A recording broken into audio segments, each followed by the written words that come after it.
The air in the VIP lounge of the St. Jude by the Lake Medical Pavilion tasted faintly of lemon-scented disinfectant and expensive wool.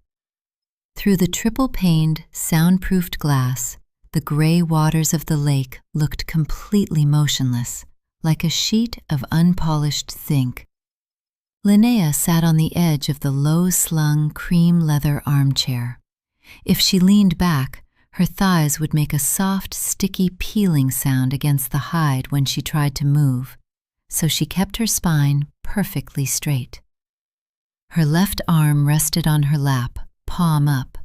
With her right thumb and forefinger, she began the slow, systematic peeling of the tan paper tape from her inner elbow. The nurse had pressed it down with unnecessary enthusiasm after the third draw of the morning. The tape clung to the fine, pale hairs of her forearm. Linnea pulled it millimeter by millimeter, watching the skin puckering underneath. She didn't flinch when the tape finally tore free, leaving a small, square red frame around a tiny purple puncture mark. She folded the sticky tape into a perfect tight square, hiding the speck of dried blood inside, and slid it into the pocket of her oversized gray cardigan. Across the low glass coffee table, Eleanor was scrolling through her phone. Her nails, done in a neutral shade called ballet slipper, made a sharp tack-tack-tack sound against the screen. She didn't look up. "The suite on the sun deck is available for the October sailing," Eleanor said, her voice dropping into that smooth, pleasant register she used when negotiating with customer service representatives. "They can install the specialized air filtration unit before we board. I told them Julian's pulmonary recovery requires absolute sterility." She paused, waiting for a response from the person on the other end of the line. When it came, Eleanor smiled, a small, efficient movement of her lips that didn't reach her eyes. "Perfect. Yes, put it under the primary account. Just the two of us for the booking, plus the medical escort if Dr. Vance thinks we need one for the first 72 hours at sea." Linnea watched her mother's finger trace a circle on the edge of her leather-bound planner. On the table sat a half-empty bottle of high-pH spring water and Eleanor's handbag, a structured black tote that smelled of expensive leather and mint lozenges. Eleanor lowered the phone, though she didn't lock the screen. Her eyes finally drifted to Linnea's arm. "Did they finish the cross-match panels?" "Yes," Linnea said. Her voice was thin, a dry rasp from the air conditioning. "Good." Eleanor reached into her bag and pulled out a small, silver-capped tube of hand cream. She began massaging it into her cuticles with methodical, rhythmic strokes. "Dr. Vance said the tissue compatibility is as close to a perfect match as we could have ever hoped for. It's a miracle, really. When we had you, the doctors said the odds of a sibling match were barely 25%. Your father and I were so relieved." She squeezed another pearl of cream onto the back of her hand. The heavy, sweet scent of synthetic almond drifted across the space between them, thick and suffocating. "You should drink some of that water, sweetie. You look a bit gray. We can't have your iron dropping before the final clearance next week." Linnea looked at the plastic bottle. The condensation had run down the sides, pooling in the small, circular depression of the glass tabletop. A single drop was hanging from the rim, refusing to fall. She calculated the energy it would take to point out that she had been fasting since midnight, that the 4 vials they had drawn today were the 3rd set this month, and that her head had been throbbing with a dull, rhythmic pulse behind her left eye for the last 2 hours. To say any of that would require Eleanor to stop her hand massage. Eleanor would sigh, her shoulders would drop by a fraction of an inch, and she would say, "Linnea, we are all under an immense amount of stress right now. Your brother is fighting for his life." The words would be soft, delivered with a gentle, patronizing tilt of the head, leaving Linnea looking selfish for even mentioning her own minor discomfort. It was a waste of breath. "I'm fine," Linnea said. "Of course you are," Eleanor murmured, her focus already drifting back to her screen. "You've always been the strong one, the resilient one. Julian was always so fragile, even when he was a baby. I used to spend hours just listening to him breathe in his crib, terrified he'd simply stop." The inner door of the VIP suite clicked open.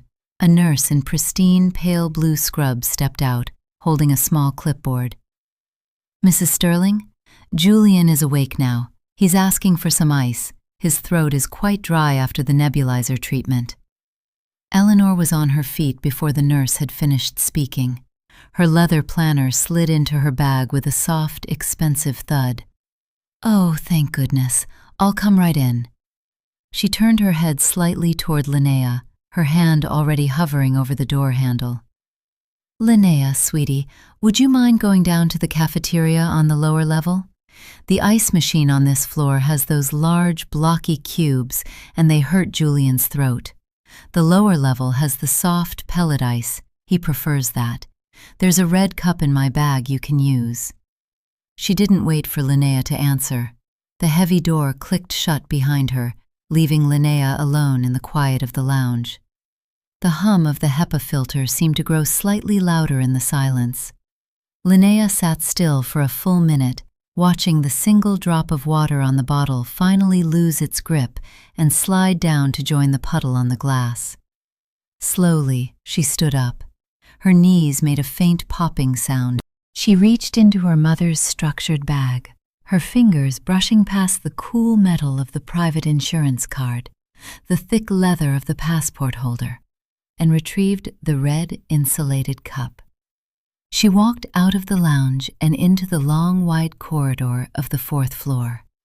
The hallway was wide, designed to accommodate 2 gurneys passing each other with feet to spare.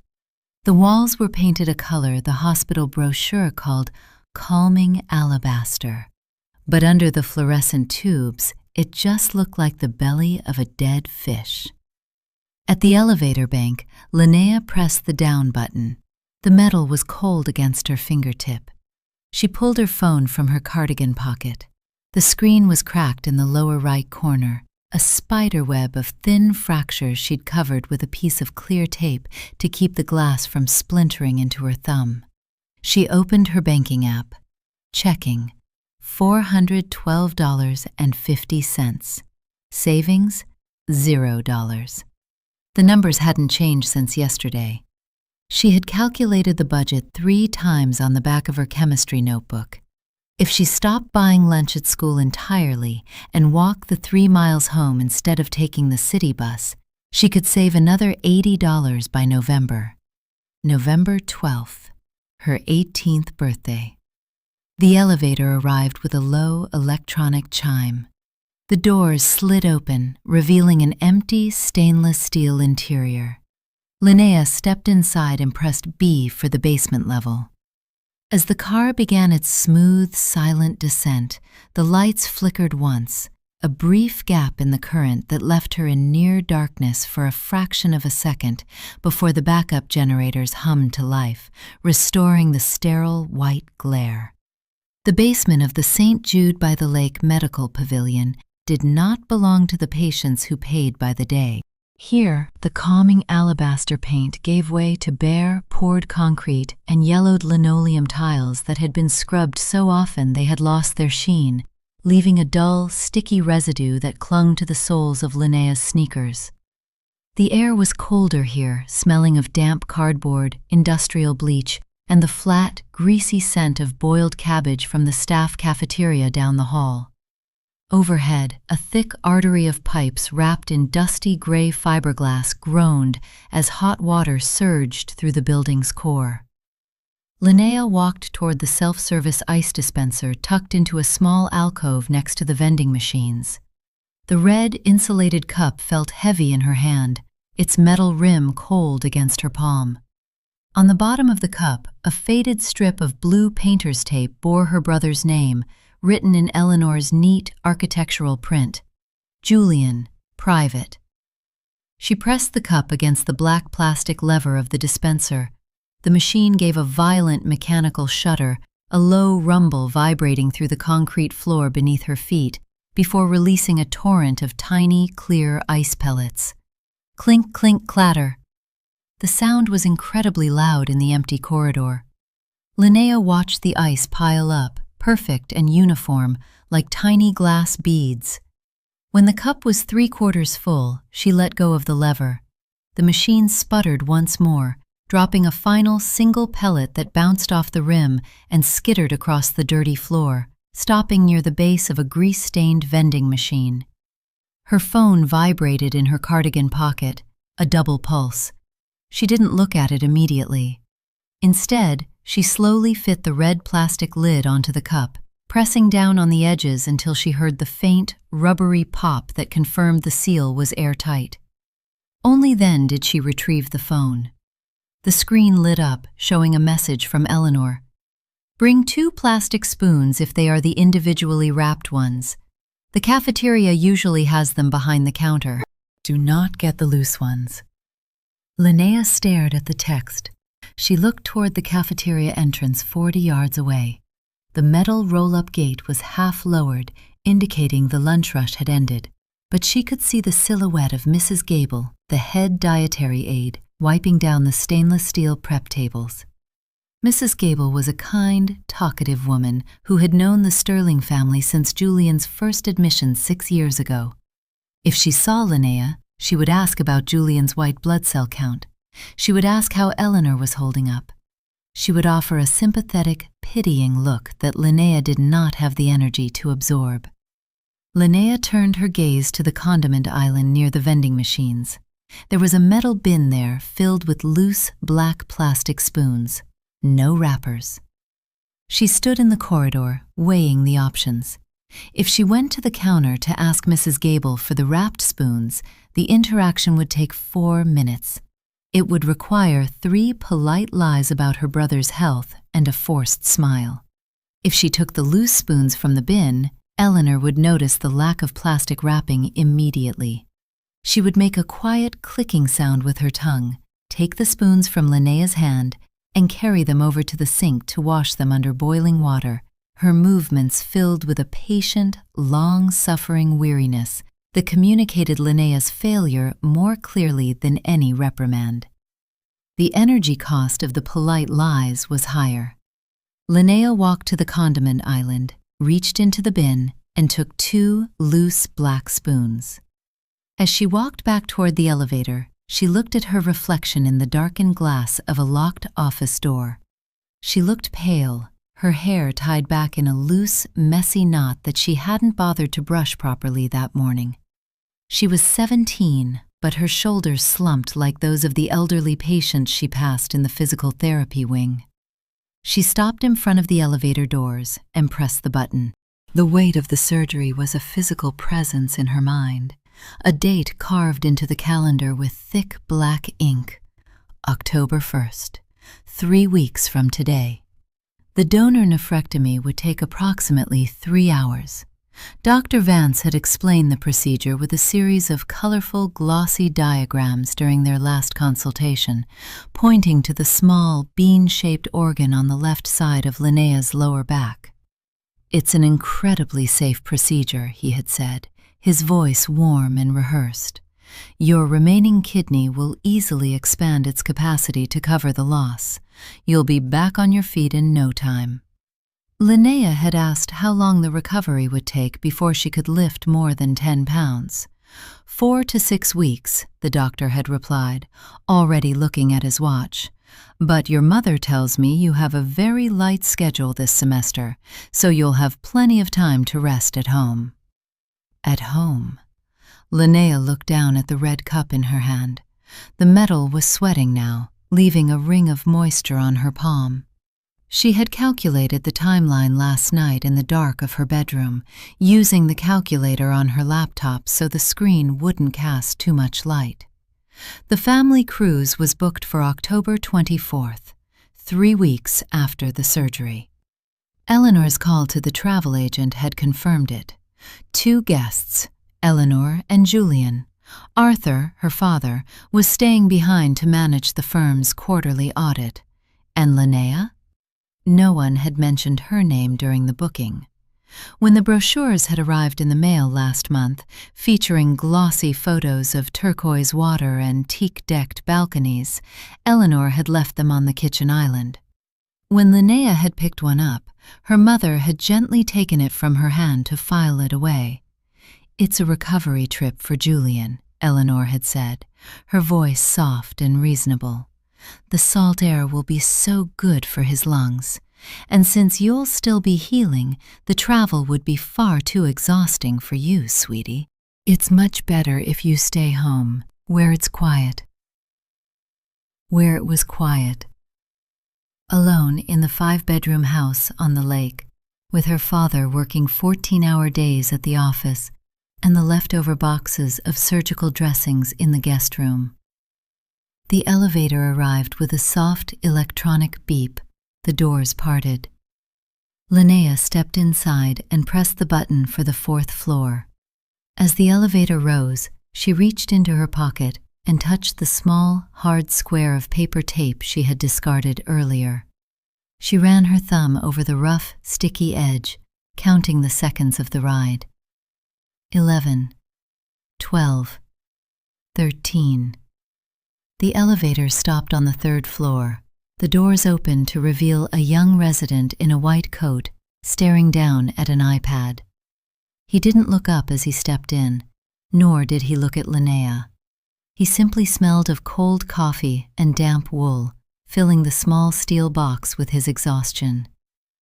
Linnea stood in the corner, holding the red cup of ice close to her chest. Her thumb pressed harder into the discarded tape. The tiny dried blood spot beneath her fingernail, a small, private ledger of what had already been taken. The carpet on the 4th floor swallowed the sound of Linnea's footsteps as she walked back toward room 412.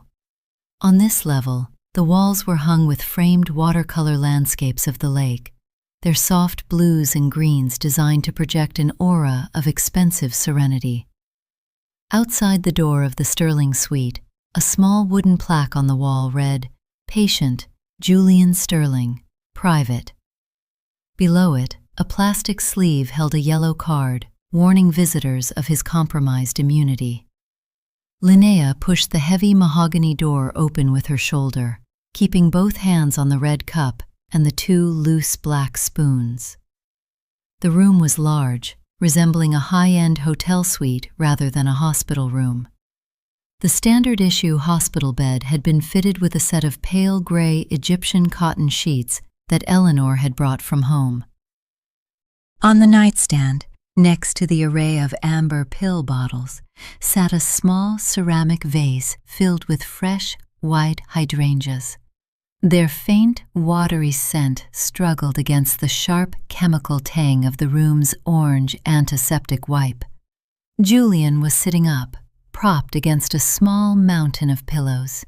His skin was the color of skim milk, translucent enough that the blue veins at his temples looked like faint ink stains.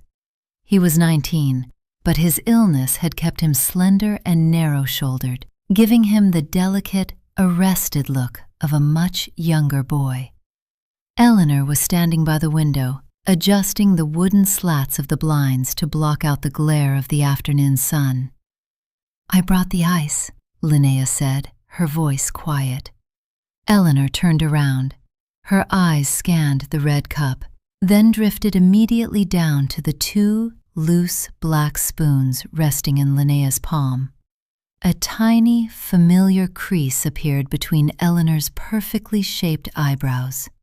She let out a small, patient sigh, the sound of a mother who had resigned herself to a lifetime of correcting small oversights. "Oh, sweetie," Eleanor said, her voice dropping into that soft, instructional tone. "They didn't have the wrapped ones?" "The cafeteria counter was closed," Linnea replied. "I see." Eleanor walked over, her fingers carefully taking the spoons from Linnea's palm. She was careful not to let her skin brush against Linnea's. "Well, I suppose these will have to do. I'll just run them under the boiling water in the bathroom for a few minutes." Dr. Vance was very clear about Julian avoiding any surface bacteria before the pre-op isolation begins. She didn't wait for Linnea to explain that she had checked the cafeteria counter or that the basement had been completely empty. She simply turned and vanished into the private ensuite bathroom. Within seconds, the loud, rushing sound of hot water echoing off marble tiles filled the room. Julian leaned his head back against the pillows, his chest rising and falling in a shallow, uneven rhythm. His eyes, large and dark under his pale brow, fixed on Linnea. "Thanks, Lynn," he murmured. His voice was scratchy, like dry leaves scraping across concrete. "I feel like I'm swallowing glass." "The pellet ice should help," Linnea said.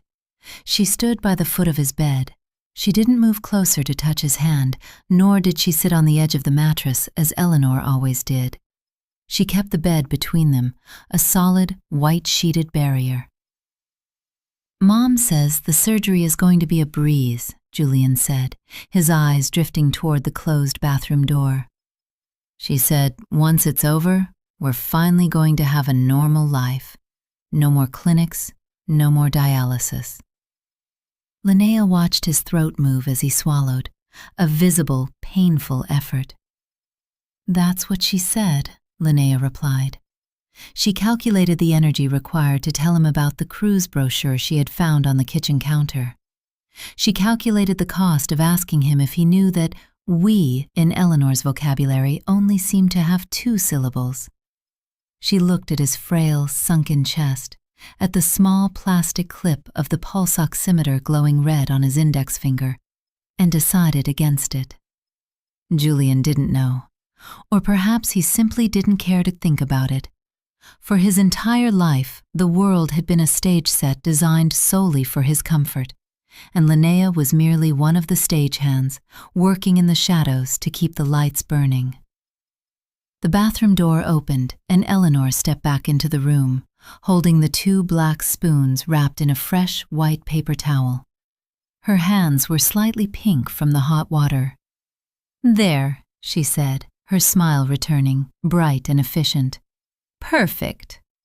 She took the red cup from the bedside table, unscrewed the lid, and used one of the sterile spoons to scoop out a small mound of the soft, clear pellets. She held it to Julian's lips with the practiced grace of a nurse. Julian opened his mouth, closing his eyes as the ice dissolved. A small, relaxed sigh escaped him. "Better?" Eleanor asked, her voice thick with maternal tenderness. "Much better," Julian whispered. Linnea stepped backward, her shoulder blades meeting the cold, hard plaster of the wall. She moved slowly, almost invisibly, until she reached the single vinyl chair in the far corner of the room, tucked away near the wardrobe where Eleanor's coat was hanging.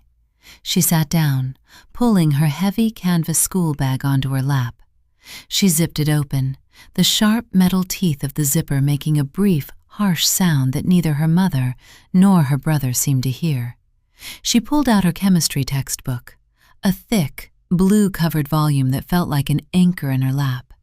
She opened it to page 142, focusing her eyes on the neat, black-and-white molecular diagrams of covalent bonds.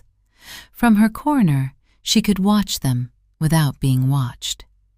Eleanor was sitting on the edge of Julian's bed now, her hand gently brushing a stray lock of dark hair from his forehead. "Your father should be here by 5, she was saying. "He is just wrapping up a meeting with the trust attorneys.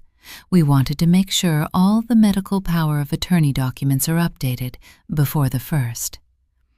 "Is Linnea's name on those too?" Julian asked, his voice sleepy. Eleanor's hand paused for a fraction of a second, her fingers resting against Julian's temple, before resuming their slow, soothing stroke. "No, sweetie," Eleanor said, her tone light and reassuring. Linnea's documents are handled separately. Since she's still a minor, your father and I make those decisions for her. It's much simpler that way. In her corner, Linnea didn't look up from her textbook. Her eyes remained fixed on a diagram of an oxygen atom, its outer shell waiting to be filled. She reached into her pocket, her fingers finding the folded square of paper tape again. She pressed her nail into the center of the fold, feeling the dull, blunt bite of her own finger against her palm. 48 days, she thought. 48 days until she turned 18. 31 days after the surgery. She would still have her stitches. She would still have the deep, aching pull in her side every time she took a deep breath. But she would be legal. She would be her own person. And she would never have to fetch ice again. By 5 o'clock, the light outside the triple-paned window had turned a deep, bruised violet, casting long geometric shadows across the cream-colored carpet of the Sterling suite. The hum of the room's air filtration system grew slightly higher in pitch, a steady mechanical whistle that Linnea had begun to match with the rhythm of her own breathing. The door opened at exactly 5:12 p.m. Arthur Sterling stepped into the room, bringing with him the chill of the September evening and the faint, rich scent of sandalwood cologne and Italian leather. His charcoal wool overcoat was unbuttoned, revealing a perfectly tailored navy suit. Under his arm, he carried a slim, matte black briefcase with silver clasps. "Arthur," Eleanor said, rising from her chair to meet him. She offered her cheek, which he kissed with a brief, dry press of his lips. "How is he?" Arthur's voice was deep, gravelly, and carrying the flat, measured authority of a man who spent his days directing boardroom meetings. He walked past Linnea without a glance, his polished Oxfords squeaking softly on the transition strip between the carpet and the bathroom's marble threshold. "The nebulizer went well," Eleanor whispered, her hand resting on Arthur's arm. "And Linnea got him some of the pellet ice. He's resting now." Arthur stood at the foot of the bed, looking down at his son. Julian's eyes were half closed, his breathing heavy and rattling slightly in his throat. Arthur's face softened, the sharp lines around his mouth relaxing into an expression of genuine, aching concern. "Good," Arthur murmured. "Good boy." Only then did Arthur's gaze drift toward the corner of the room. He spotted Linnea sitting in the vinyl chair, her heavy chemistry textbook still open on her lap. "Linnea," he said, nodding once. "You're still here. I thought your mother would have sent you home to study." "I am studying, Dad," Linnea said. "Good. Don't let your grades slip. The college admissions officers won't make allowances for family emergencies, even ones of this scale. You need to keep your head down and finish the semester strong." He reached down and unclipped the silver latches of his briefcase. Snap, snap. The sound was crisp, metallic, and final. He pulled out a thick blue paper folder embossed with the law firm's gold seal. "I have the updated medical power of attorney documents," Arthur said to Eleanor, his voice dropping to a businesslike murmur. "And the trust restructuring.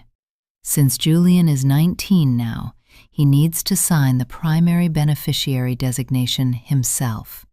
It ensures that the funds in the medical trust remain completely separate from the general estate in the event of, well, any unforeseen complications." Eleanor nodded, her face grave. "And what about the other matter, the insurance rider for the recovery period?" "Already approved," Arthur said, unscrewing the cap of a heavy gold Mont Blanc pen. The metallic click of the cap was loud in the quiet room. The donor-recipient premium package covers all of Julian's post-operative care up to 6 months. It's fully comprehensive. Linnea sat in her corner, her fingers lightly tracing the edge of her chemistry textbook. The donor-recipient premium package.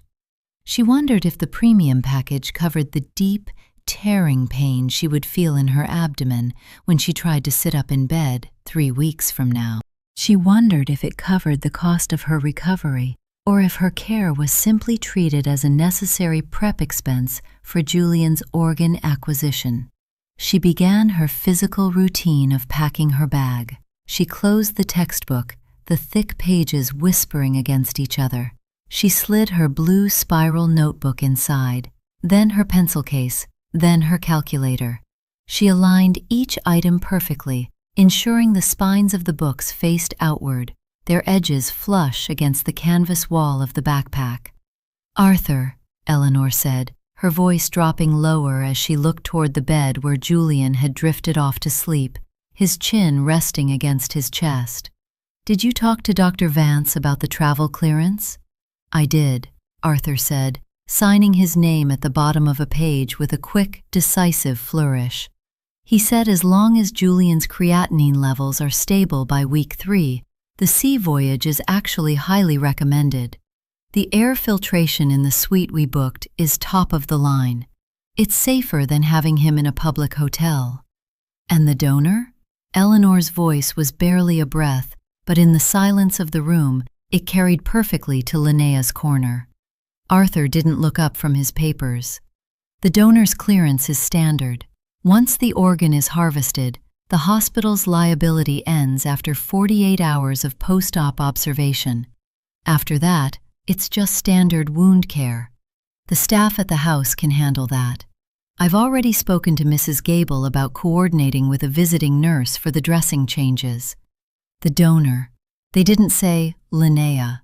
Not when they were discussing the legalities, the insurance, the logistical machinery of the family's survival. In these documents, she was a line item, a biological resource to be cleared, extracted, and monitored until the warranty on the transfer expired. Linnea calculated the distance between her current position and the door of her father's home office. The house on the lake was large, 4,000 square feet of glass and cedar.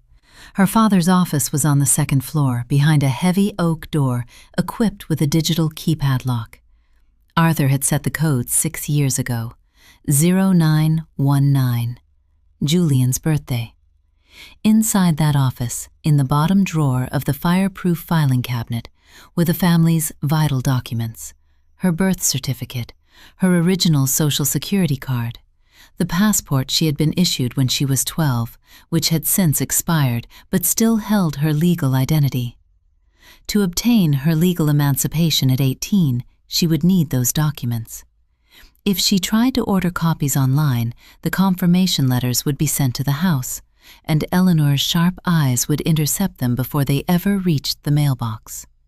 She needed to get them herself, and she needed to do it tonight, while Arthur and Eleanor were still at the hospital. Linnea stood up, lifting the heavy canvas strap of her backpack over her shoulder. The weight of the books pulled at her collarbone, a dull, familiar ache. "I'm going to go home," Linnea said. Eleanor turned, her hands still resting on the blue folder. "Oh, yes, of course, sweetie. Ask the driver to take you straight back. There's some leftover chicken salad in the fridge, and make sure you finish your pre-op vitamins before bed."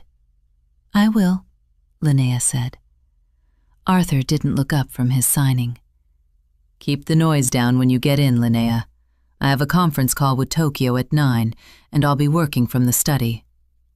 "I'll be quiet," Linnea said. She walked out of the room, the heavy mahogany door clicking shut behind her with a soft, final sigh. The ride back to the lake house was silent. Richard, the family's driver, kept his eyes fixed on the rain-slicked highway, his gloved hands resting lightly on the leather-wrapped steering wheel of the hybrid SUV. The vehicle moved with a heavy, expensive weight, the electric motor making only a faint, high-frequency hum that seemed to vibrate in Linnea's teeth. "How is young Mr. Julian doing today, Miss Linnea?" Richard asked, his voice low and respectful as he caught her eye in the rearview mirror. "He's resting, Richard," Linnea said, her head leaned against the cold glass of the side window. "Thank you." "A difficult time for the family," he murmured, his gaze returning to the road, "but a blessing that you're able to help him." Linnea didn't reply. She watched the streetlights smear across the wet glass, long lines of amber and white that dissolved into the dark woods lining the lake road. The word blessing felt heavy, like a wet wool blanket draped over her shoulders. By the time the SUV pulled into the long, winding driveway of the Sterling estate, the rain had settled into a steady, rhythmic drumming against the panoramic sunroof. The house rose out of the gloom, a massive geometric structure of cedar, glass, and dark slate set back against the black water of the lake. Only the exterior security lights were active, casting long, pale cones of light across the manicured lawn. Linnea gathered her backpack, stepped out of the vehicle, and ran up the stone steps of the porch. Behind her, the SUV's doors locked with a sharp, pneumatic click-chirp as Richard drove toward the garage. She pulled her house key from her pocket. The metal was ice-cold. She inserted it into the heavy black iron lock of the front door, turned it, and stepped into the cavernous foyer. The house was cold. The smart thermostat had automatically lowered the temperature to 64 degrees, detecting that the family was away.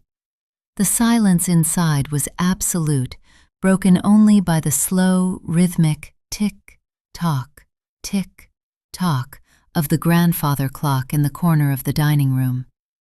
Immediately, the security keypad by the door began its rapid, high-pitched warning beep.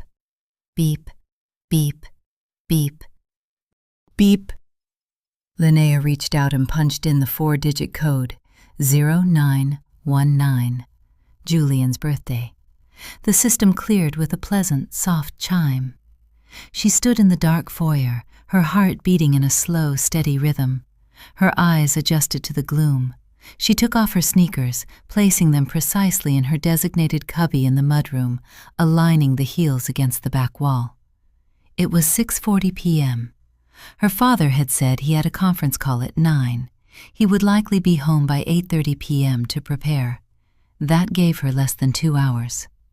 She walked up the wide, floating staircase, her bare feet making no sound on the polished oak steps. The second-floor landing was lined with framed family photos.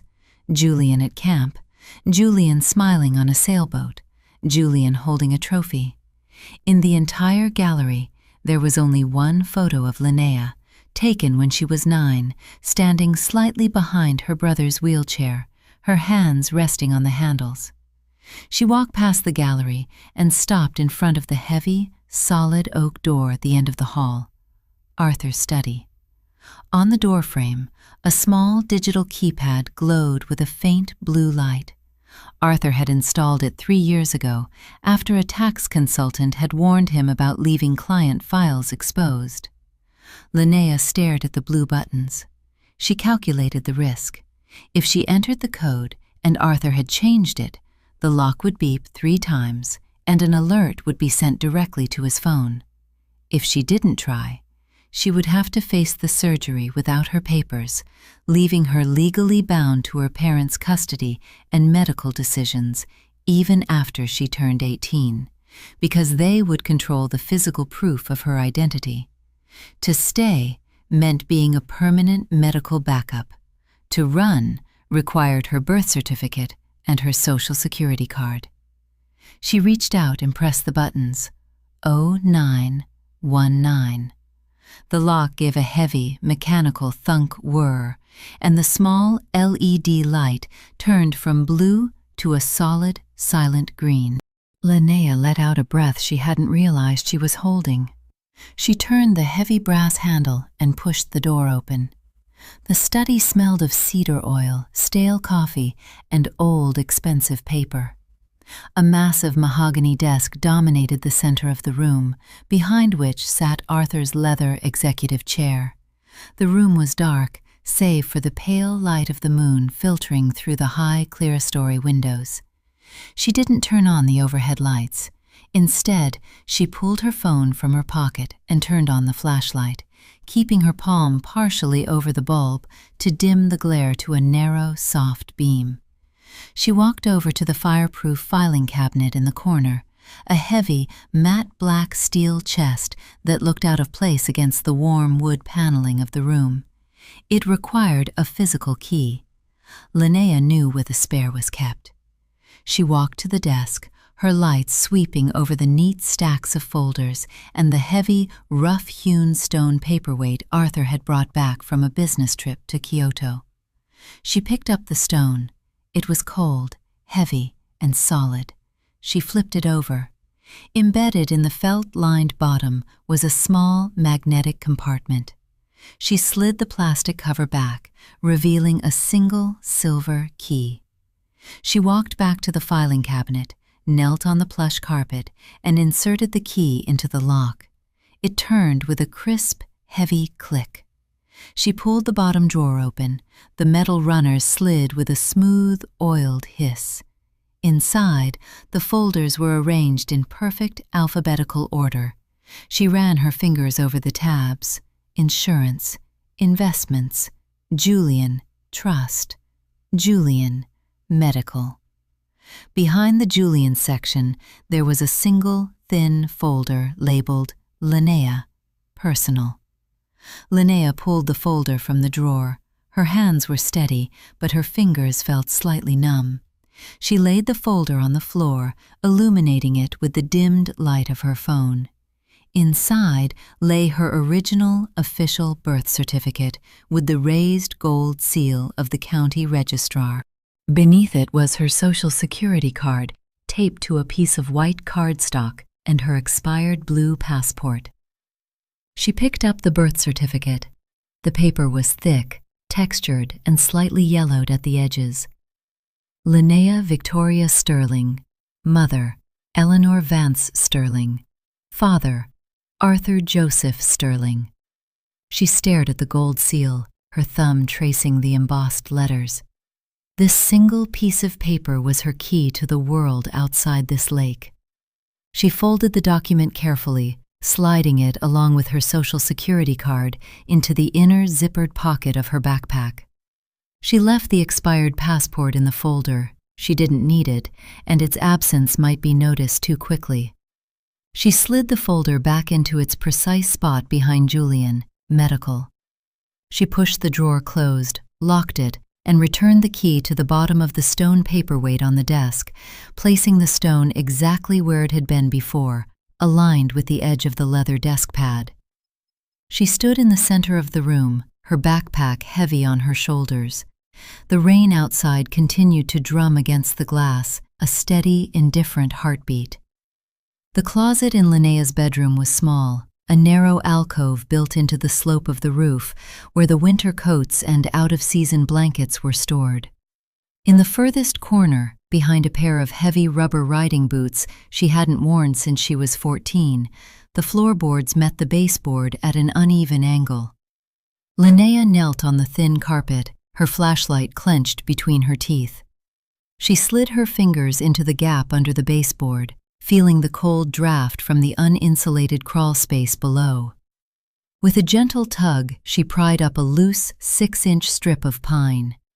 Inside the shallow, dusty joist space, she laid her birth certificate and Social Security card. She had wrapped them in a clear plastic freezer bag to protect them from the damp. She pressed the pine board back into place, smoothing the carpet over the seam until it looked completely undisturbed. She stood up, her joints aching with a dull, heavy fatigue.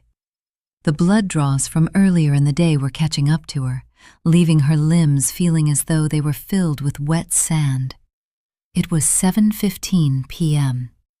She walked down to the kitchen.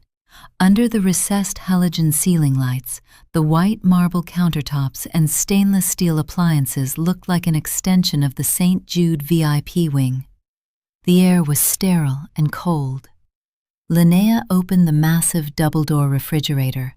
The hum of the compressor was a low, vibrating growl in the empty room. On the middle shelf sat the glass container of chicken salad Eleanor had mentioned. Beside it lay a bowl of pre-cut fruit, already starting to turn brown and translucent at the edges. She retrieved the chicken salad. She didn't bother getting a plate. She stood by the sink, using a heavy silver fork to eat directly from the container. The chicken was cold, dry, and tasted strongly of celery and the white wine vinegar Eleanor favored.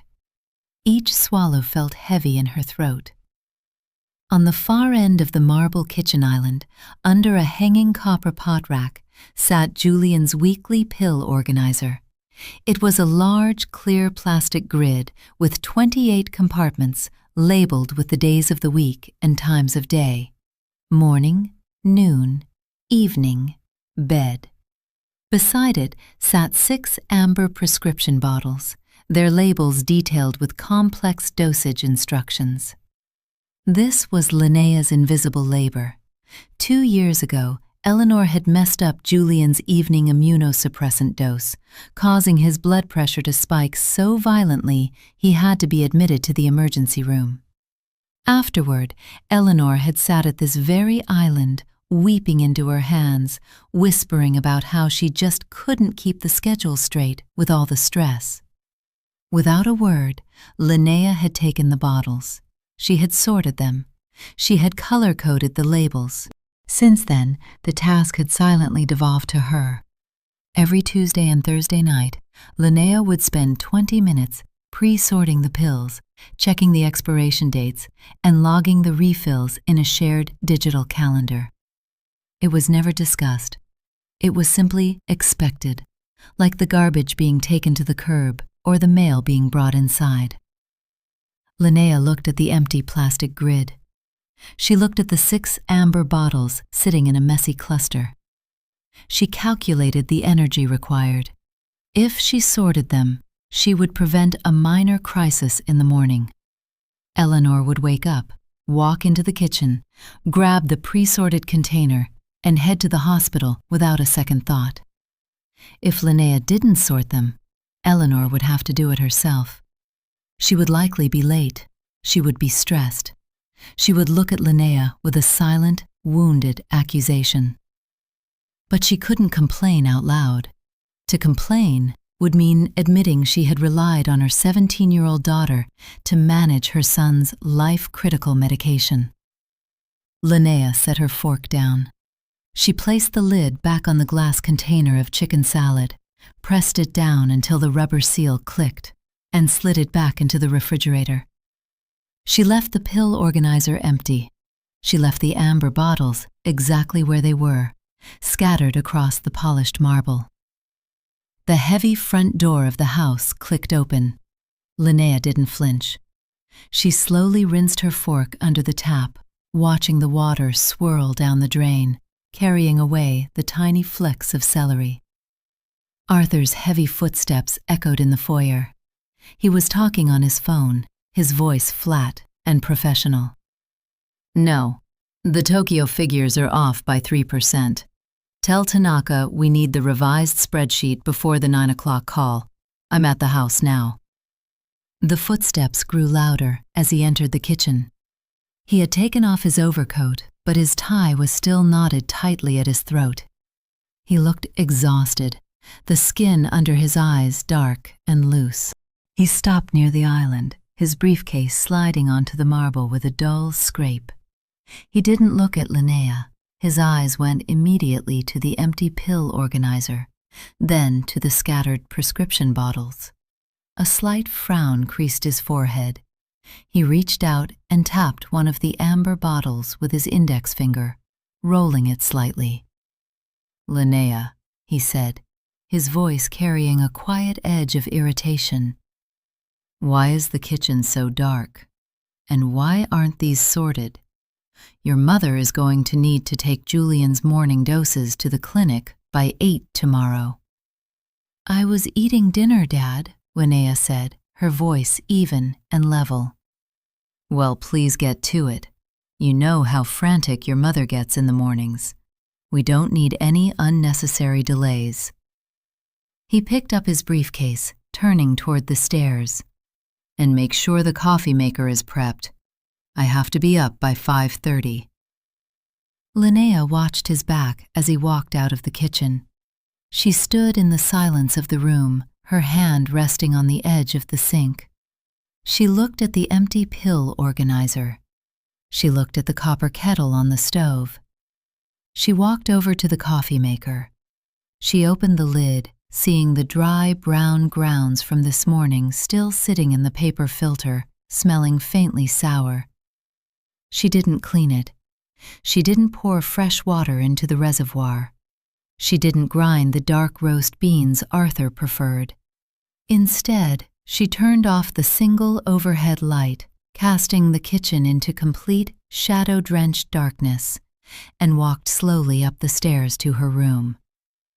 At 5:30 a.m., the sky over the lake was the color of dirty mutton fat. The rain had stopped, but a heavy, saturated fog had rolled in off the water, pressing flat against Linnea's bedroom window. Inside, the radiator in the corner gave a sudden, metallic, clank-clank hiss as the boiler in the basement struggled to life, sending a smell of scorched dust into the damp room. Linnea lay perfectly still under her thin quilt. She stared at the ceiling, tracing the faint water stain that shaped like a crooked finger near the light fixture. Downstairs, the first sign of the morning routine began, the heavy, hollow thud of Arthur's master bedroom door closing. The rhythmic, measured creak of the stairs as he descended. He was a man of absolute patterns. He woke at 5:30, walked to the kitchen, poured his first cup of coffee, and spent 45 minutes reviewing the Nikkei index before his first call. Linnea waited. She kept her eyes on the water stain, her breathing slow and shallow. 10 seconds passed. 20. 30. Then came the sound she had calculated the night before, the dry metallic rattle of the espresso machine's water reservoir being pulled out, the hollow silence where the high-pitched grind of the burr grinder should have been. A brief, heavy pause. Then, the distinct, sharp clack of the empty metal portafilter being slammed back into its brass group head. His footsteps moved quickly across the kitchen's hardwood floor. They stopped near the island. Another silence. This one lasted longer. It was the silence of a man looking at a problem he didn't know how to solve. 6 amber prescription bottles scattered across white marble next to a completely empty plastic grid. Arthur's footsteps returned to the hallway. They stopped at the bottom of the stairs. "Linnea?" His voice was clear, carrying the sharp, clipped edge of a morning that had already deviated from its tracks. Linnea didn't move. She didn't call out. She calculated the energy of an immediate response versus the leverage of silence. If she answered right away, she validated his expectation that she was always on call, always listening. If she waited, he would have to expend more energy to call again, shifting the weight of the annoyance back onto his shoulders. "Linnea!" This time his voice was louder, vibrating slightly through the wooden floorboards of her room. She sat up slowly. The movement sent a sharp, cold wave of lightheadedness behind her eyes, a lingering reminder of the blood draws. She waited for the dizziness to clear, then slid her feet into her fleece slippers. She pulled her gray cardigan around her, buttoning it to the throat. She walked out to the landing, leaning her hands on the polished oak railing. "Yes, Dad," she called down. Her voice was flat, stripped of the breathless, apologetic rush she usually used when they called for her. Arthur stood in the foyer, looking up. He was already dressed in his trousers and a crisp white shirt, though his tie hung unknotted around his collar like a silk snake. His hair was damp and combed back. "The espresso machine isn't prepped," he said, his hand resting on the banister. "And Julian's morning doses are still sitting in their bottles on the island. Your mother is coming downstairs now. She needs to leave for the clinic in 20 minutes. "The bottles are on the island," Linnea said, her voice dropping down the stairwell like a stone. Arthur frowned, his grip on the banister tightening slightly. "Yes, but they aren't sorted, Linnea. We don't have time to faff around with 3 different dosages of prednisone and his anti-rejection trials this morning. Come down and handle it, please." "I have school in an hour, Dad," she said. "This will take you 5 minutes. Your mother is under an immense amount of pressure, and the last thing she needs is to be sorting pills while she's trying to get out the door." He turned back toward the kitchen, his voice carrying a final dismissive note. "Hurry up." Linnea stayed on the landing for 10 seconds, watching the empty space where he had stood. She walked down the stairs slowly, her slippers making a soft, dragging shuff-shuff on the wood. The kitchen was cold. Arthur had turned on the overhead halogen lights, and the harsh, white glare made the white marble island look blindingly bright. He was standing by the sink, staring at the old wet paper coffee filter from the day before, which was still sitting in the trash bin where he had just dumped it with a wet slap. On the island, the 6 amber bottles sat exactly where she had left them. Eleanor's footsteps sounded on the stairs now, hurried, light, and accompanied by the soft rustle of her silk wrap. She entered the kitchen, her eyes wide and anxious, her hair pulled back into a loose, messy clip. "Arthur, is the coffee ready?" she asked, her voice carrying that high, breathless note of morning panic. "I have to meet the transport nurse by 6:45. "Linnea didn't prep it," Arthur said, his voice flat as he wiped his hands on a kitchen towel. "And the pills aren't sorted." Eleanor stopped. She looked at the scattered bottles on the island, then at Linnea, who was standing by the edge of the counter, her hands tucked into the pockets of her cardigan. A look of deep, wounded confusion crossed Eleanor's face. It was the look of someone who had turned on a tap and found, for the very first time, that no water came out. "Linnea?" Eleanor whispered, her hand rising to her collarbone. "Sweetie, why didn't you sort Julian's doses? You know how important the morning timing is. If he gets his anti-rejection meds late, the whole laboratory sequence for the pre-op matches will be skewed." "I was tired last night, Mom," Linnea said. She didn't lower her eyes. She looked directly at her mother's pale, polished face. "But it only takes you 5 minutes," Eleanor said, her voice rising slightly in pitch, her eyes darting to the wall clock. "I don't even know which prednisone bottle is the current one. The doctor changed the milligrams on Tuesday, didn't he? Or was it Wednesday?" She reached out toward the bottles, her hand hovering over them with a helpless, weaponized incompetence. She picked up one bottle, turned it around, squinted at the fine print on the label, and then set it down with a soft, helpless sigh. "I can't do this right now. I don't have my reading glasses. Arthur, can you—" "I have to check the Tokyo revisions before my 6:30 call, Eleanor," Arthur said, his voice tight.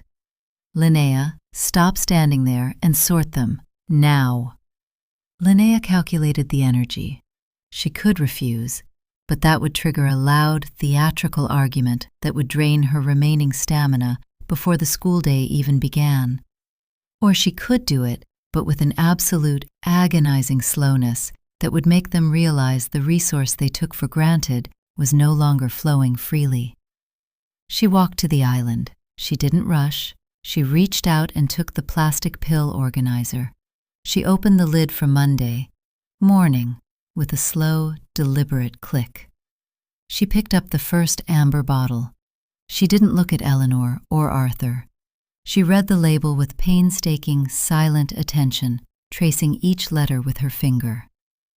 "Linnea, please," Eleanor whispered, her eyes fixed on the clock. "The nurse is going to be waiting." Linnea didn't speed up.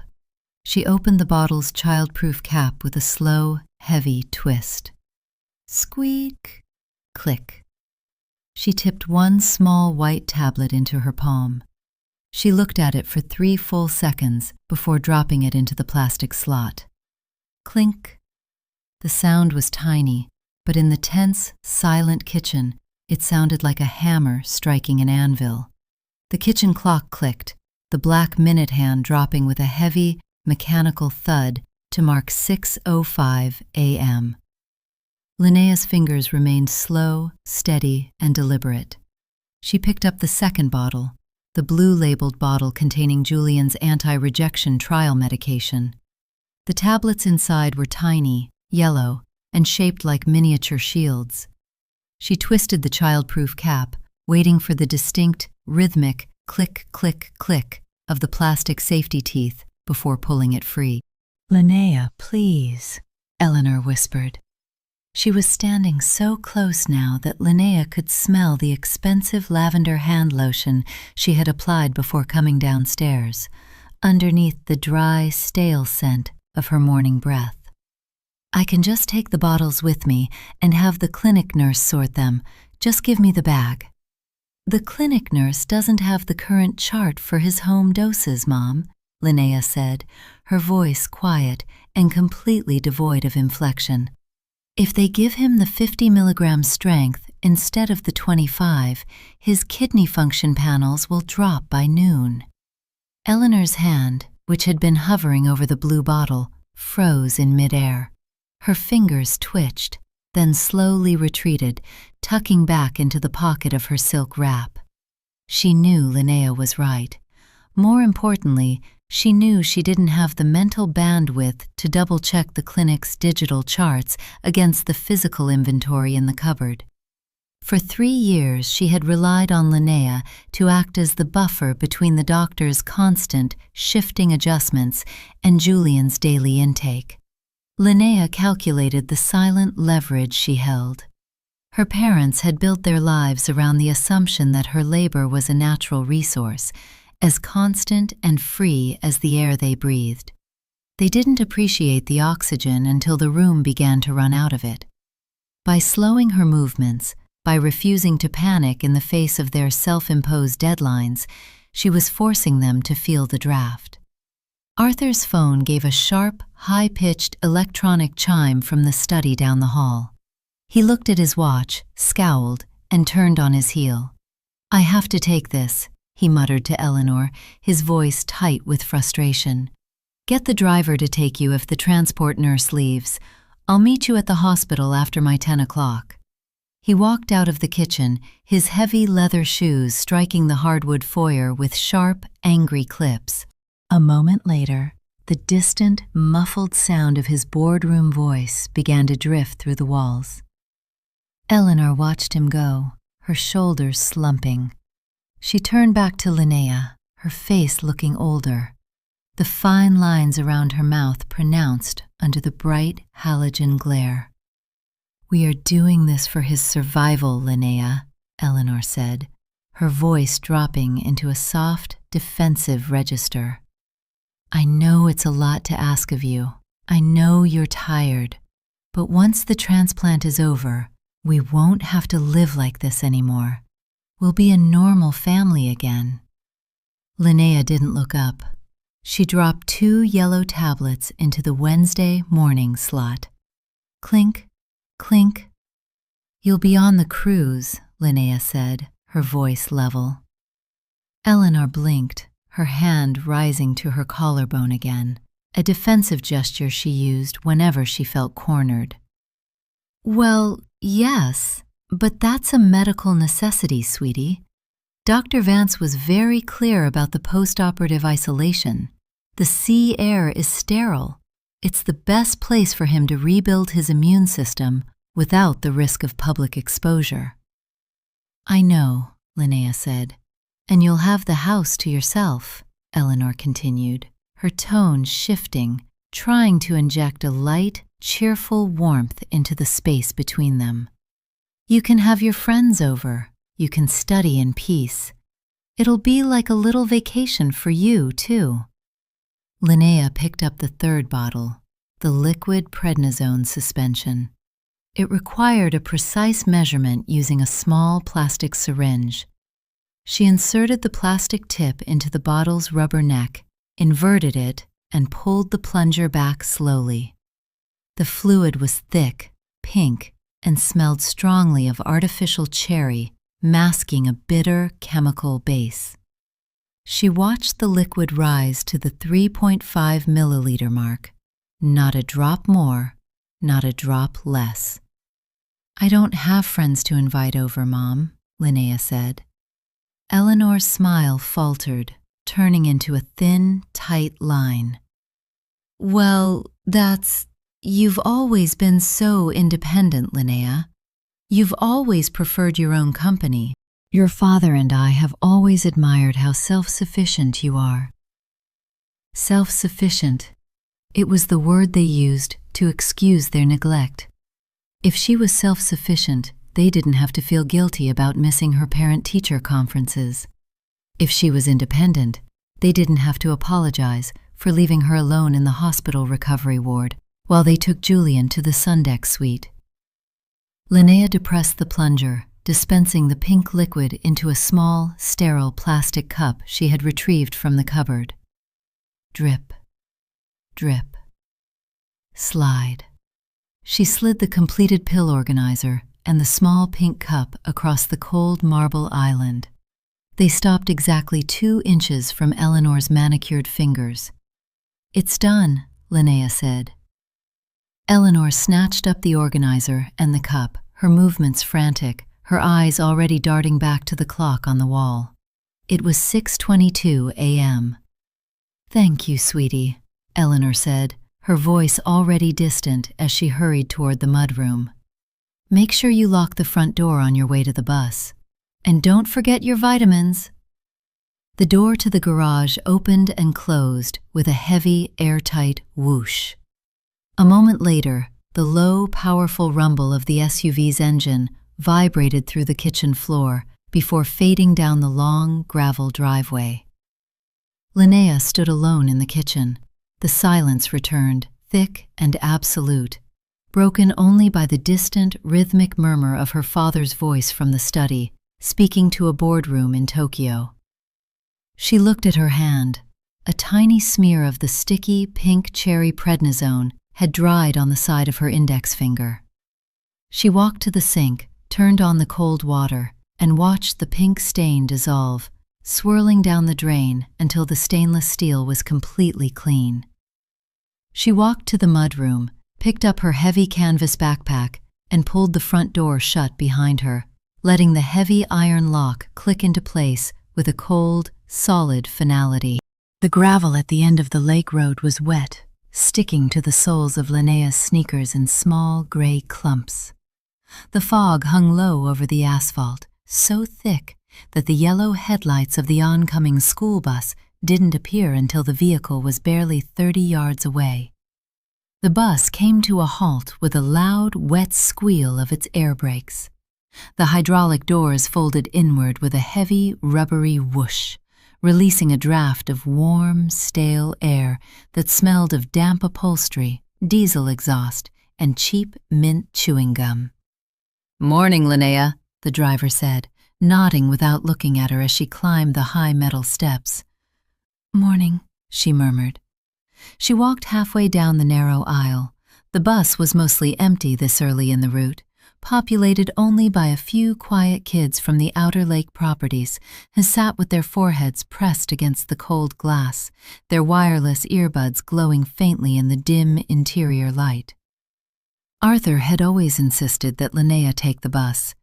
"We have 3 vehicles in the garage, yes," he had told her when she turned 16 and asked about driving herself. but riding the public transport builds a certain resilience. It keeps you grounded. Your brother, of course, requires the private transport due to his clinical vulnerability. Linnea had accepted the explanation without comment. She had calculated then, as she did now, that arguing would only result in a lecture about gratitude and family solidarity. She slid into a seat 3 rows from the back, near a window that was cracked open by half an inch. The damp lake air whistled through the gap, a thin, icy needle of wind that blew across her cheek. She reached into her cardigan sleeve and gently pressed her index finger against her inner elbow. The skin was tender, a small, hard nodule having formed beneath the yellow-green bruise from yesterday's double draw. She massaged it in slow, circular motions, a quiet, physical routine she used to dull the throbbing ache. With her other hand, she pulled her cracked phone from her pocket and opened her calendar. October 1st, surgery. October 24th, the cruise, Julian and Eleanor. November 12th, 18th birthday. She had exactly 21 days until the transplant. If she went through with the extraction, she would spend at least 5 days in the hospital, followed by 3 weeks of restricted movement. She would be weak, her incision still healing, when her birthday arrived. If she wanted to disappear, she couldn't do it while she was physically incapacitated. She had to secure her path before the scalpel ever touched her skin.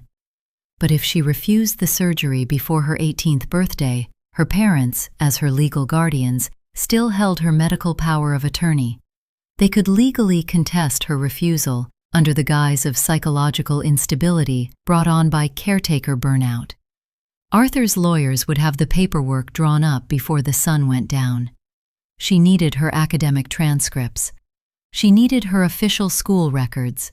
If she wanted to apply for independent housing or transfer her credits to a state university far from the lake, she couldn't afford to leave her files in the hands of the high school administration, which had her father's name on the library donor plaque.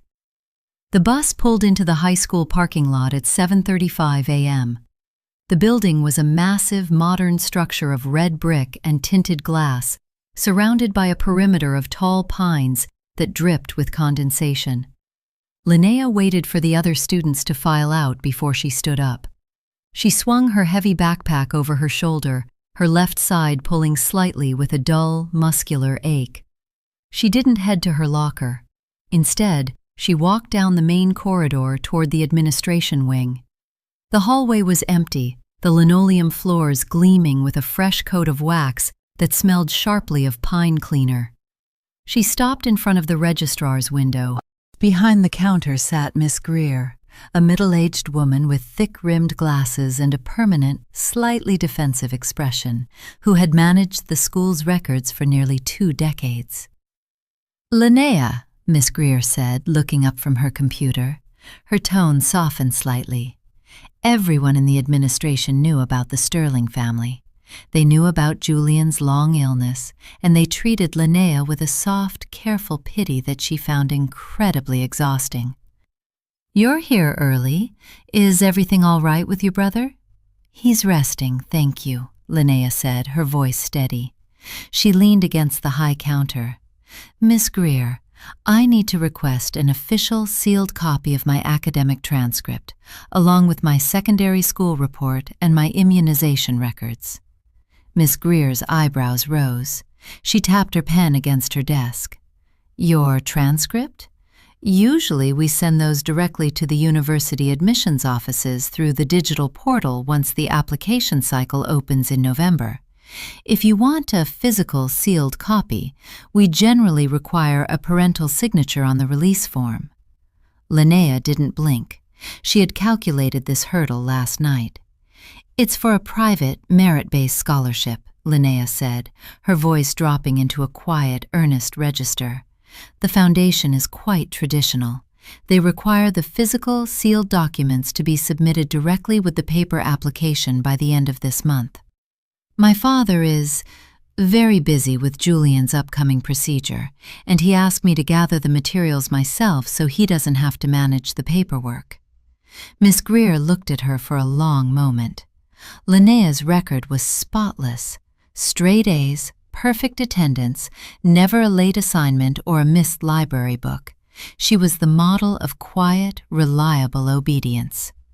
"Well," Miss Greer said, her expression softening into a sympathetic smile, "I know your family has a tremendous amount on their plate right now. I suppose I can print them and seal them in an official envelope for you, but I will need you to sign the student receipt log." "Of course," Linnea said. "Give me until the end of third period," Miss Greer said, sliding a paper form across the counter. "I'll have them ready for you to pick up during your study hall." Linnea took the pen. She signed her name with a slow, precise hand. Linnea V. Sterling.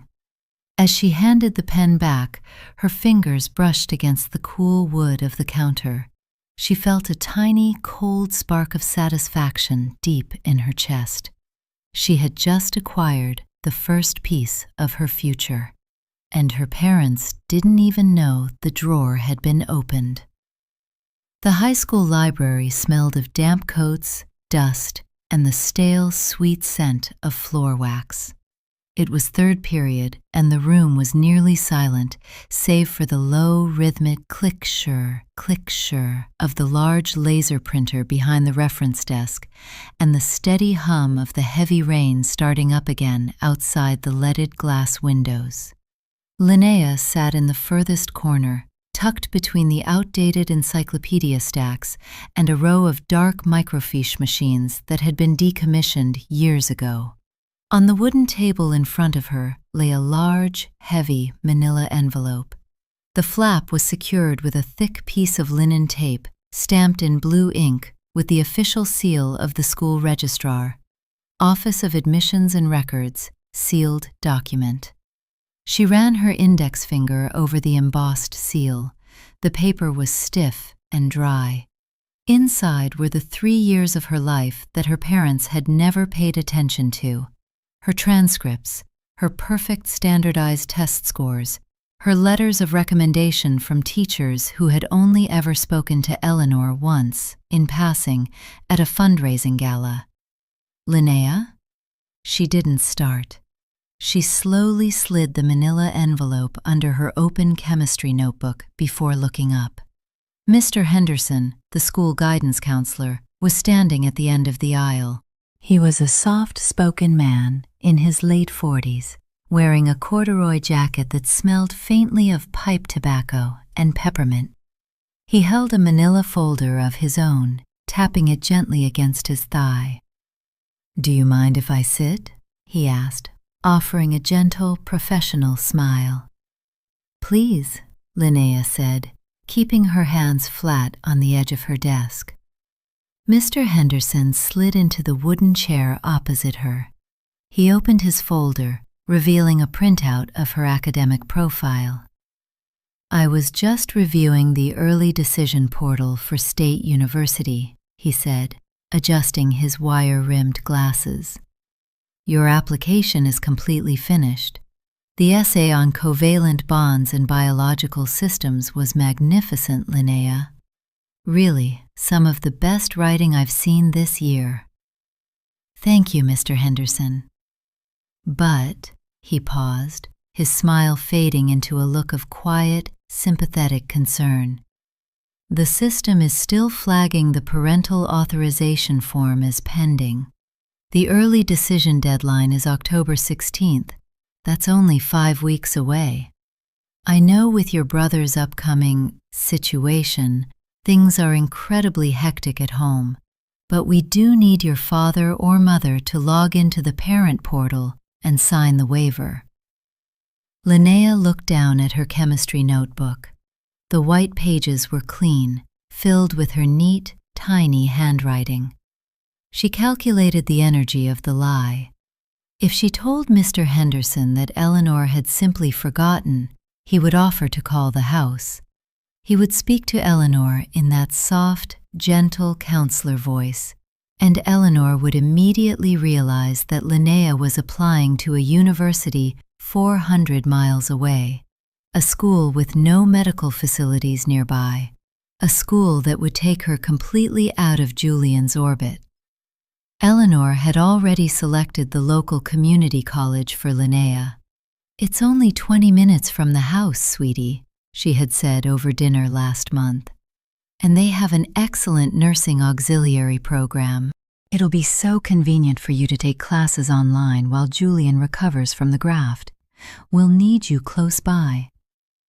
They hadn't asked if she wanted to go there. They had simply assumed she would. "My father is reviewing the document with his firm's legal team," Linnea said, her voice steady and perfectly modulated. "Because of the medical trust they're setting up for Julian's post-op care, there are some complex dependency and tax clauses regarding my student status. He wants to ensure that my early decision enrollment doesn't inadvertently conflict with the trust's insurance riders." Mr. Henderson's face cleared instantly. He nodded, a look of profound respect for Arthur's professional thoroughness appearing in his eyes. "Ah, yes, of course," Mr. Henderson said. "Arthur is always so precise with these matters. That makes perfect sense. The medical bureaucracy can be a nightmare to navigate. I understand completely." "He said he would have it signed by the 1st of the month," Linnea added, delivering the final, reassuring anchor to the lie. "Once the pre-op clearances are finalized." "Perfect," Mr. Henderson said, closing his folder with a satisfied snap. "Just make sure it's in before the 16th. It would be a tragedy for a student of your caliber to miss the early cycle because of administrative delays." He stood up, patting the corner of the table. "You're a very strong young woman, Linnea. Your family is very lucky to have you." "Thank you, Mr. Henderson," she said. She watched him walk back toward the front of the library, his rubber-soled shoes silent on the carpet. Once he was gone, Linnea slowly pulled the thick manila envelope out from under her notebook. She slid it into the main compartment of her backpack, zipping it shut with a quiet, smooth motion. October 16th. The early decision deadline was exactly 15 days after the surgery. If she let them take her kidney on October 1st, she would be recovering in her room on October 16th, unable to walk, unable to leave the house, completely dependent on Eleanor for her meals and Arthur for her legal status. They would have her exactly where they wanted her, a quiet, recovering resource bound to the lake house by stitches and obligations. But she had the envelope now. She had her birth certificate. She had her social security card. The pieces of her identity were no longer locked in Arthur's safe or Miss Greer's filing cabinet. They were in her backpack, resting against her spine. She looked out the window. The rain was coming down harder now, turning the surface of the lake into a gray, churning blur. She reached into her pocket, her fingers finding her phone. There were no new messages from her mother, no updates on Julian, no questions about how she was feeling. They only looked for her when the tap was dry. Linnea opened her chemistry textbook to page 148, her eyes focusing on the section about chemical equilibrium. For a system at equilibrium, the text read, any change in status will result in a shift to counteract the disturbance. She took her pencil and began to write, her hand completely steady in the gray library light. The screen of the school-issued Chromebook was slightly greasy, catching the pale light from the library's high clerestory windows in a smudge of rainbow colors. Linnea sat with her fingers resting lightly on the home row keys. She didn't type. She watched the cursor blink in the search bar of a private browsing window. Blink. Link. Every 15 seconds, the library's central clock gave its heavy, mechanical sigh. She began her physical routine. She reached into her bag, pulled out a small packet of generic disinfectant wipes, and meticulously cleaned the keys and the trackpad, moving in tiny, precise circles. She wiped down the bezel of the screen, removing the grease smudges until the plastic was a uniform, matte black.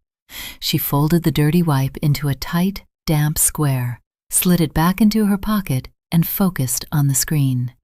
She typed, "St. Jude by the Lake, donor advocate contact."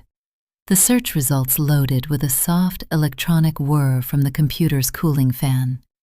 In transplant medicine, every living donor is legally assigned an independent donor advocate, a licensed social worker or medical professional whose sole job is to protect the donor's physical and psychological interests. The advocate is supposed to operate entirely separate from the recipient's medical team. In theory, their loyalty belongs exclusively to the person giving the organ, not the person receiving it. Linnea clicked on the primary link. Under federal guidelines, the hospital website read, "The decision to donate a kidney must be entirely voluntary, free of coercion, and may be withdrawn at any point up to the moment of surgical induction. If a donor feels pressured or wishes to withdraw their consent confidentially, they may do so by contacting their assigned independent donor advocate." Confidentiality. Linnea's eyes lingered on the word. She calculated the weight of it. If she called her advocate, a woman named Sarah Jenkins, whose name she had seen on the intake paperwork, and withdrew her consent today, the hospital would have to cancel the surgery. But the hospital would have to provide Eleanor and Arthur with a reason.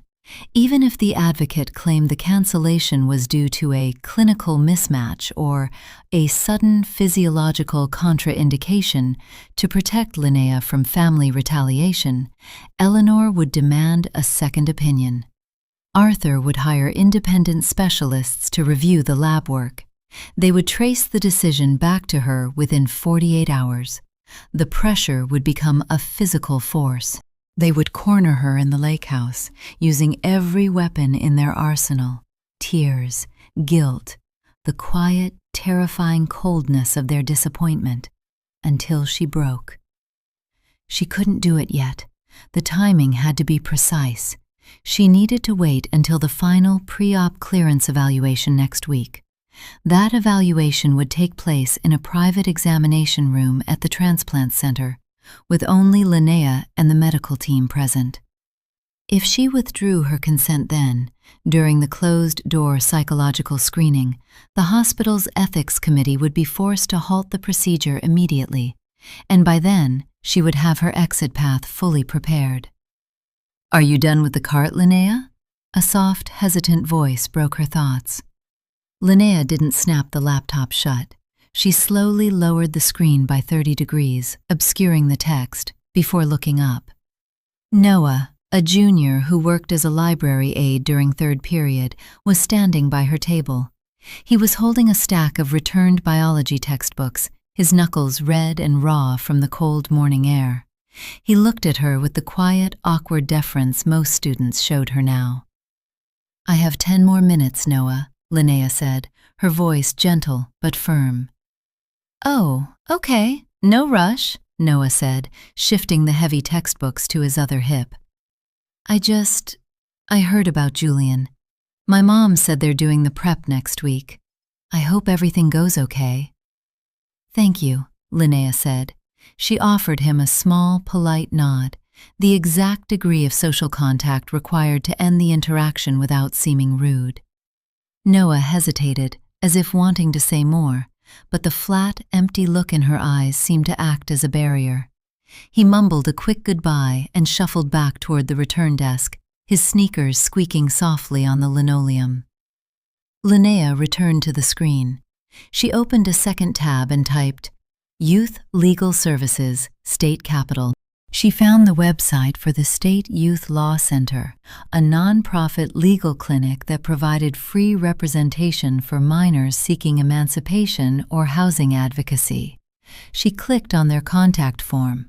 She didn't use her school email address.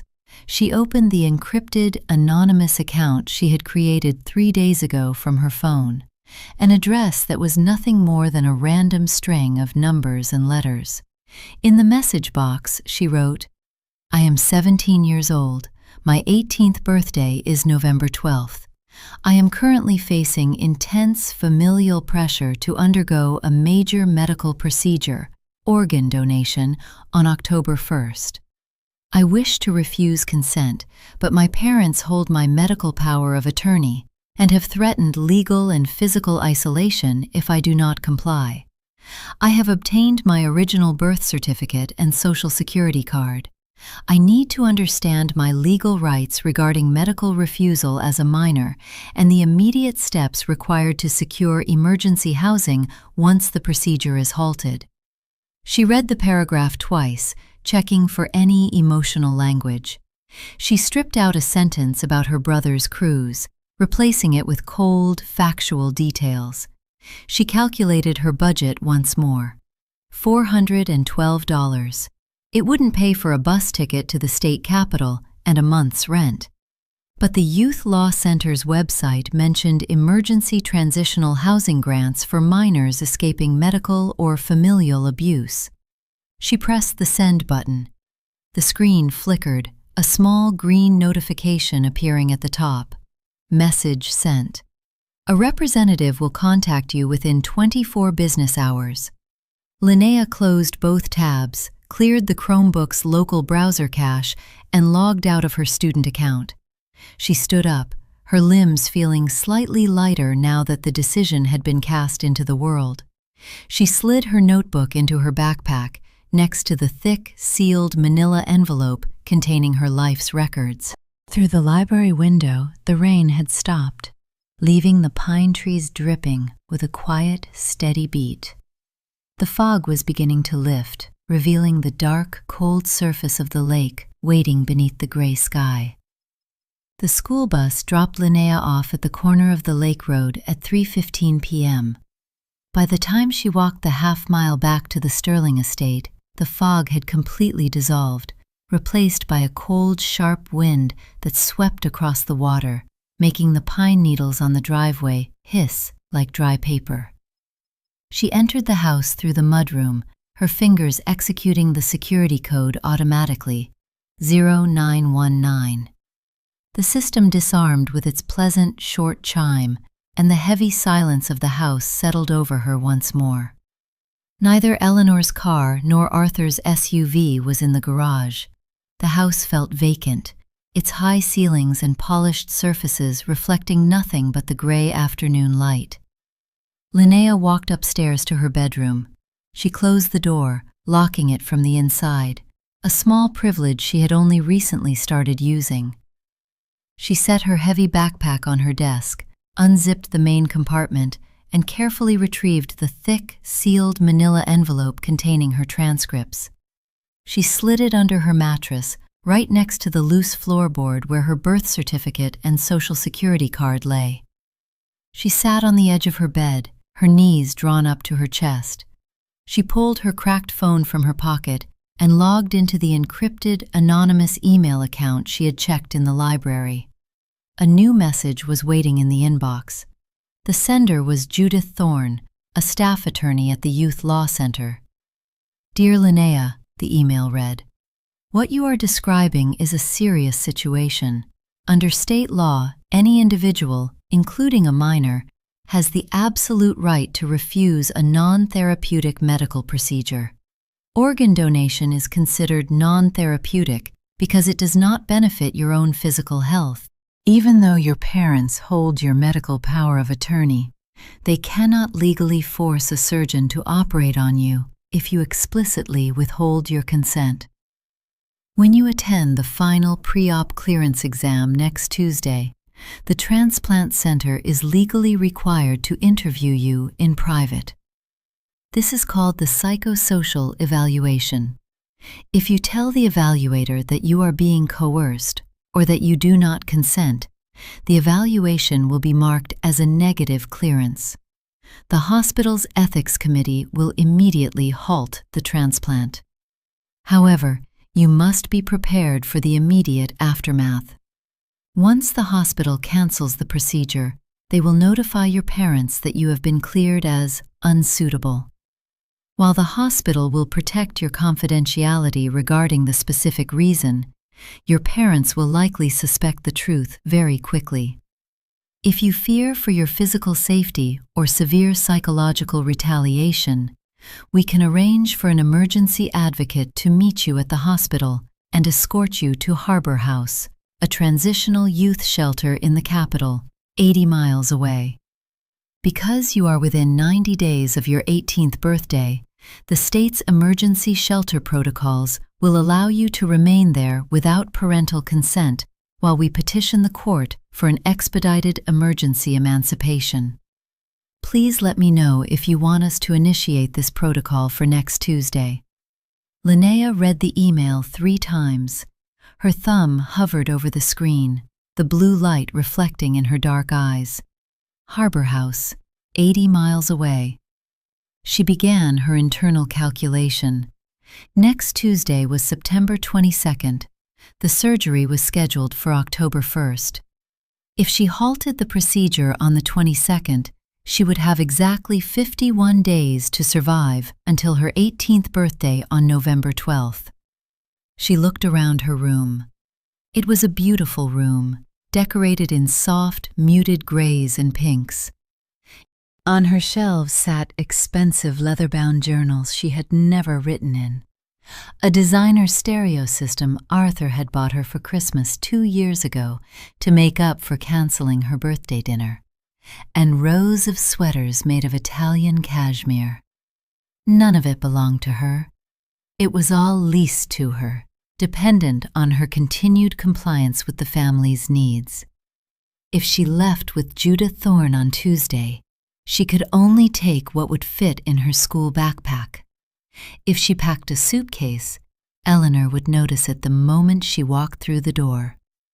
If she started moving her things out, the security cameras in the hallway would capture it, and Arthur's legal instincts would flare. She had to walk out of the house on Tuesday morning, looking exactly as she did every other day. A quiet, obedient high school senior, carrying nothing but her school books and a lunchbox. She stood up and walked to her closet. She began her physical routine, her movements slow and methodical. She pulled her school backpack off the chair and emptied it onto her bed. She stacked her chemistry notebook, her pre-calculus binder, and her pencil case on her desk. She knelt by her closet floor, pried up the loose pine board, and pulled out the plastic bag containing her birth security and social security card. She slid them into the zippered, hidden pocket at the very back of the backpack, along with the sealed manila envelope from Miss Greer. Next, she selected her essentials: 3 pairs of wool socks, 2 plain dark long-sleeved shirts, 1 pair of sturdy leggings, a small travel-sized toothbrush, and a tube of toothpaste she had taken from the VIP guest bathroom at the hospital. She rolled each item into a tight, compact cylinder, sliding them into the bottom of the backpack. She weighed the bag in her hands. It was heavy, but not suspiciously so. It looked like the backpack of any student carrying 3 AP textbooks home for the weekend. She zipped it shut, placing it back on her desk chair, perfectly aligned with the edge of the wood. She looked at her cracked phone again. She opened the email app and typed her reply to Judith Thorne. Yes, please initiate the protocol for next Tuesday, September 22nd. I will attend the pre-op evaluation at 10 a.m. I will withhold my consent during the private interview. I will need the advocate to meet me at the hospital exit. She pressed the send button. The screen flickered, the message vanishing into the digital dark. Linnea walked to the window and looked out at the lake. The water was almost black now, the wind whipping the surface into tiny, sharp crests of white foam that dissolved as quickly as they appeared. She stood there for a long time, her forehead pressed against the cold glass, listening to the absolute, hollow silence of the house, waiting for the headlights of her parents' car to appear in the driveway. At 7:42 p.m., the high-beam headlights of Arthur's SUV swept across the ceiling of Linnea's bedroom, a pair of long, white fingers that slowly turned and faded as the vehicle pulled into the garage. Linnea stood up from her desk. She didn't rush. She walked to her window, watched the garage door roll down with a heavy, mechanical rumble, and then headed downstairs to meet them. The mudroom door opened with a blast of cold, damp wind. Arthur came in first, his face set in a hard, exhausted mask. He carried 3 silver-rimmed clinical cases, their metal corners catching the light of the mudroom ceiling. Behind him came Eleanor, pushing Julian in his lightweight transport wheelchair. Julian was bundled in a thick, gray wool blanket, his head tilted back against the headrest. His eyes were half closed, his skin looking gray and sunken under the yellow mudroom lights. "Linnea, grab the black bag from the trunk, will you?" Arthur said, his voice gravelly and impatient as he kicked his shoes off into the cubby. "And the blue cooler. The laboratory samples need to go straight into the kitchen fridge." "I'll get them," Linnea said. She walked out into the damp garage. The interior of the SUV still smelled of the hospital, stale orange cleaner, rubbing alcohol, and the faint, sweet scent of Eleanor's lavender hand cream. She lifted the black nylon overnight bag from the trunk. It was heavy, packed with Julian's clinical changes of clothes and his specialized toiletries. Next, she picked up the blue medical cooler. The plastic handles were cold, digging into her palms as she lifted it. Inside, she could hear the faint, wet sloshing of the ice packs surrounding Julian's pre-op blood draws and sterile urine vials. She carried them into the kitchen. Eleanor was already at the stove, heating a pot of organic bone broth they had purchased from the hospital's specialty kitchen. The scent of hot celery and boiled marrow began to fill the room, thick and oily. "Set the cooler on the bottom shelf of the fridge, sweetie," Eleanor said without looking around. She was stirring the broth with a wooden spoon, her movements frantic and uneven. "And make sure the temperature dial is set to exactly 38 degrees. If the samples freeze, we'll have to repeat the entire panel on Tuesday morning." Linnea knelt by the refrigerator. She cleared a space next to the glass container of chicken salad, slid the blue cooler inside, and checked the digital thermometer on the door. 38.2 degrees. She adjusted the small dial by 2 millimeters, her movements precise and silent. "Did you finish your schoolwork for the weekend?" Eleanor asked, her voice dropping into that light, performative warmth she used whenever Julian was in the room. "We need to make sure your schedule is completely clear for next week. Dr. Vance said we'll need to be at the Transplant Center by 9:30 on Tuesday. They have to do the final cross-match, and then you'll have your individual evaluation with the social worker." "I finished it," Linnea said, standing up. "Good. You're such a help, Linnea. I don't know how we'd manage all of this without you." Eleanor turned from the stove, holding a steaming ceramic mug of broth. She walked past Linnea, her eyes fixed entirely on the mudroom where Julian was still sitting in his chair, his father helping him untie his shoes. "Here you go, darling," Eleanor murmured, her voice dripping with tenderness as she knelt beside Julian's chair. "Drink this while it's hot. It will help with the chill." Julian reached out, his thin, pale fingers wrapping around the warm ceramic. He took a slow, painful sip, his chest rising and falling in a shallow, rattling breath. "Thanks, Mom," he whispered. His eyes drifted to Linnea, who was standing by the edge of the kitchen island. "Hey, Lynn." "Hey," Linnea said. She looked at his face. His skin was translucent, almost blue around his mouth. He looked fragile, like a dry leaf that would crumble if she pressed too hard. She began her internal calculation. If she went through with the evaluation on Tuesday and withdrew her consent, Julian's surgery would be cancelled. His name would go back to the bottom of the National Registry list. Without a living donor match, his wait time for a compatible kidney would stretch into years. Years his fragile, scarred lungs and failing cardiovascular system might not have. She stood 3 feet from him, watching him sip the warm broth. She felt the cold, hard weight of her decision in her chest. She did not feel guilt. She did not feel the sudden, tearful urge to confess or to change her mind.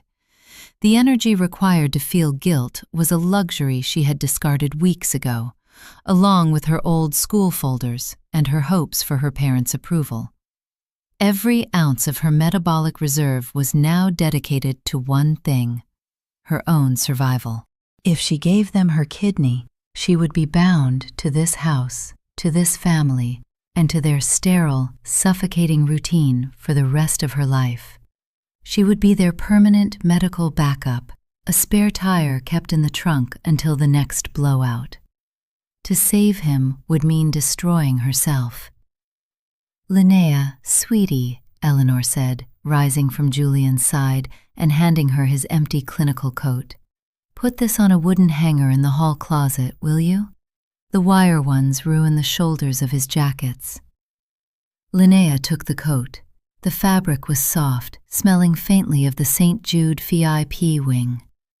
"I'll put it away," Linnea said. She walked out of the kitchen, her movements slow and deliberate. She hung the coat in the dark hall closet, sliding the wooden hanger precisely into place between Arthur's heavy trench coat and Eleanor's wool wraps.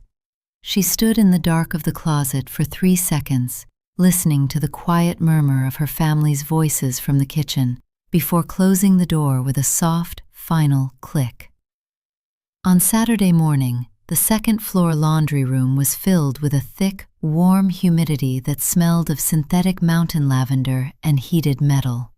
The high-efficiency washer gave a low, rhythmic whir, click, slosh as it spun, a steady vibration that traveled through the floorboards and into the soles of Linnea's bare feet. Linnea stood in front of the folding counter. On her right sat her own laundry basket, containing 3 gray cardigans, 2 pairs of black jeans, and a handful of plain cotton t-shirts.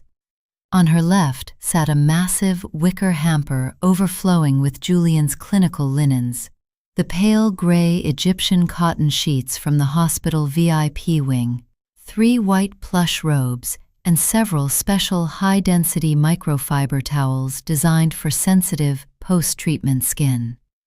She began her physical routine. She reached into her own basket, pulling out a gray knit sweater. She shook it out once, folded the sleeves across the chest in perfect overlapping thirds, and placed it on her stack. Her movements were slow, precise, and silent.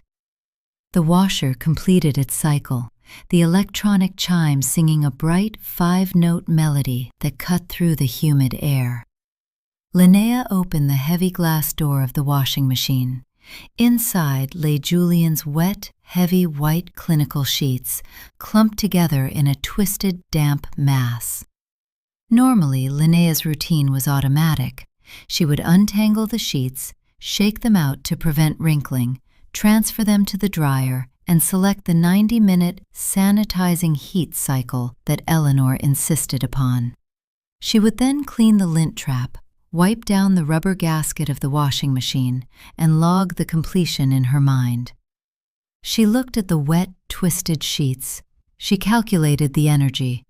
If she moved them, she would save Eleanor a trip upstairs and ensure the sheets were ready for the pre-op isolation room by noon. If she left them, the damp cotton would begin to sour in the enclosed drum of the washer within a few hours. Eleanor would have to re-wash them. She would be annoyed, her tight morning schedule thrown off by 90 minutes. Linnea reached past the wet sheets. She pulled out her own small load of dark clothes from the adjacent, smaller washer, transferred them to her laundry basket, and closed the glass door of Julian's washing machine, leaving the wet, white sheets sitting in the dark. Linnea? Eleanor was standing in the doorway of the laundry room. She wore her silk wrap, her face looking pale and unmade in the bright morning light. She held a cup of green tea, the steam rising in a thin, lazy spiral against the white cabinets. "Did the washer finish?"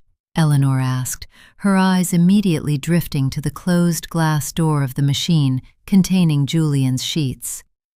"My clothes finished," Linnea said, her voice flat. Eleanor walked over, setting her tea on the counter.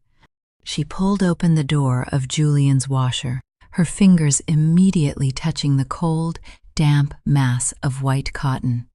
Her brow furrowed, a look of quiet, mild irritation crossing her face.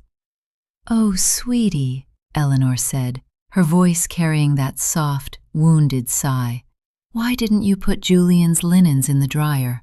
You know they need to be dried on the high-heat sanitizing cycle before we start the bedroom prep this afternoon. If they sit in here wet, they'll lose their sterility." "I was focusing on my own laundry, Mom," Linnea said.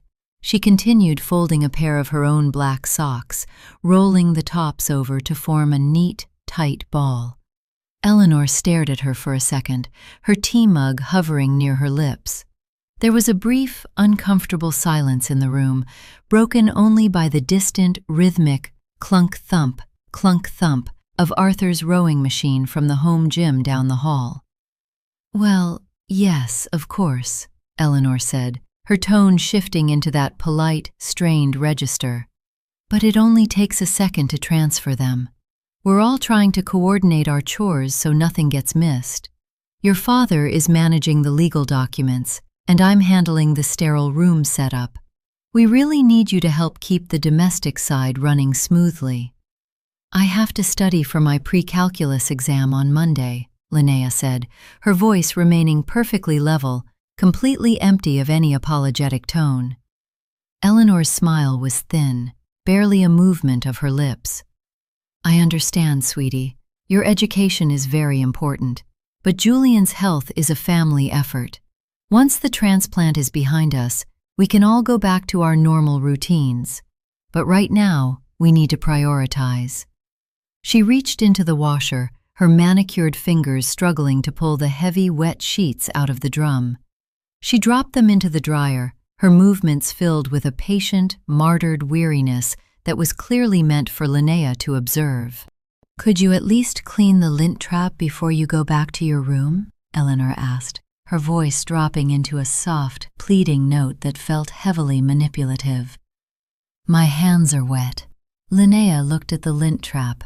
It would take exactly 4 seconds to pull the plastic screen out, scrape the gray wool fibers into the wastebasket, and slide it back in. It was a tiny, inconsequential task, but it was another drop of water from the tap. "My hands are clean, Mom," Linnea said, holding up her pale, folded socks. "I don't want to get the lint on my clean clothes." Eleanor froze, her hand resting on the metal rim of the dryer door. She turned her head slowly, looking at Linnea as if she were seeing a stranger standing in her laundry room. There was no anger in Linnea's face, no defiance, no teenage sarcasm. There was only a cold, flat void, an absolute lack of care. "I see," Eleanor whispered. She turned back to the dryer, her shoulders stiffening as she cleaned the lint trap herself, her movements sharp and aggressive. Linnea picked up her laundry basket, the weight of her folded clothes solid against her hip. She walked past her mother, her bare feet making no sound on the hardwood floor of the hallway. She walked back to her room, locked the door, and set the laundry basket on her bed. She reached into her pocket and pulled out her phone. There was a new email from Judith Thorne at the Youth Law Center, confirming the advocate's name and arrival time for Tuesday morning at the St. Jude VIP clinic. Advocate, Marcus Vance, arrival, 9:45 a.m. Linnea looked at the name, Marcus Vance.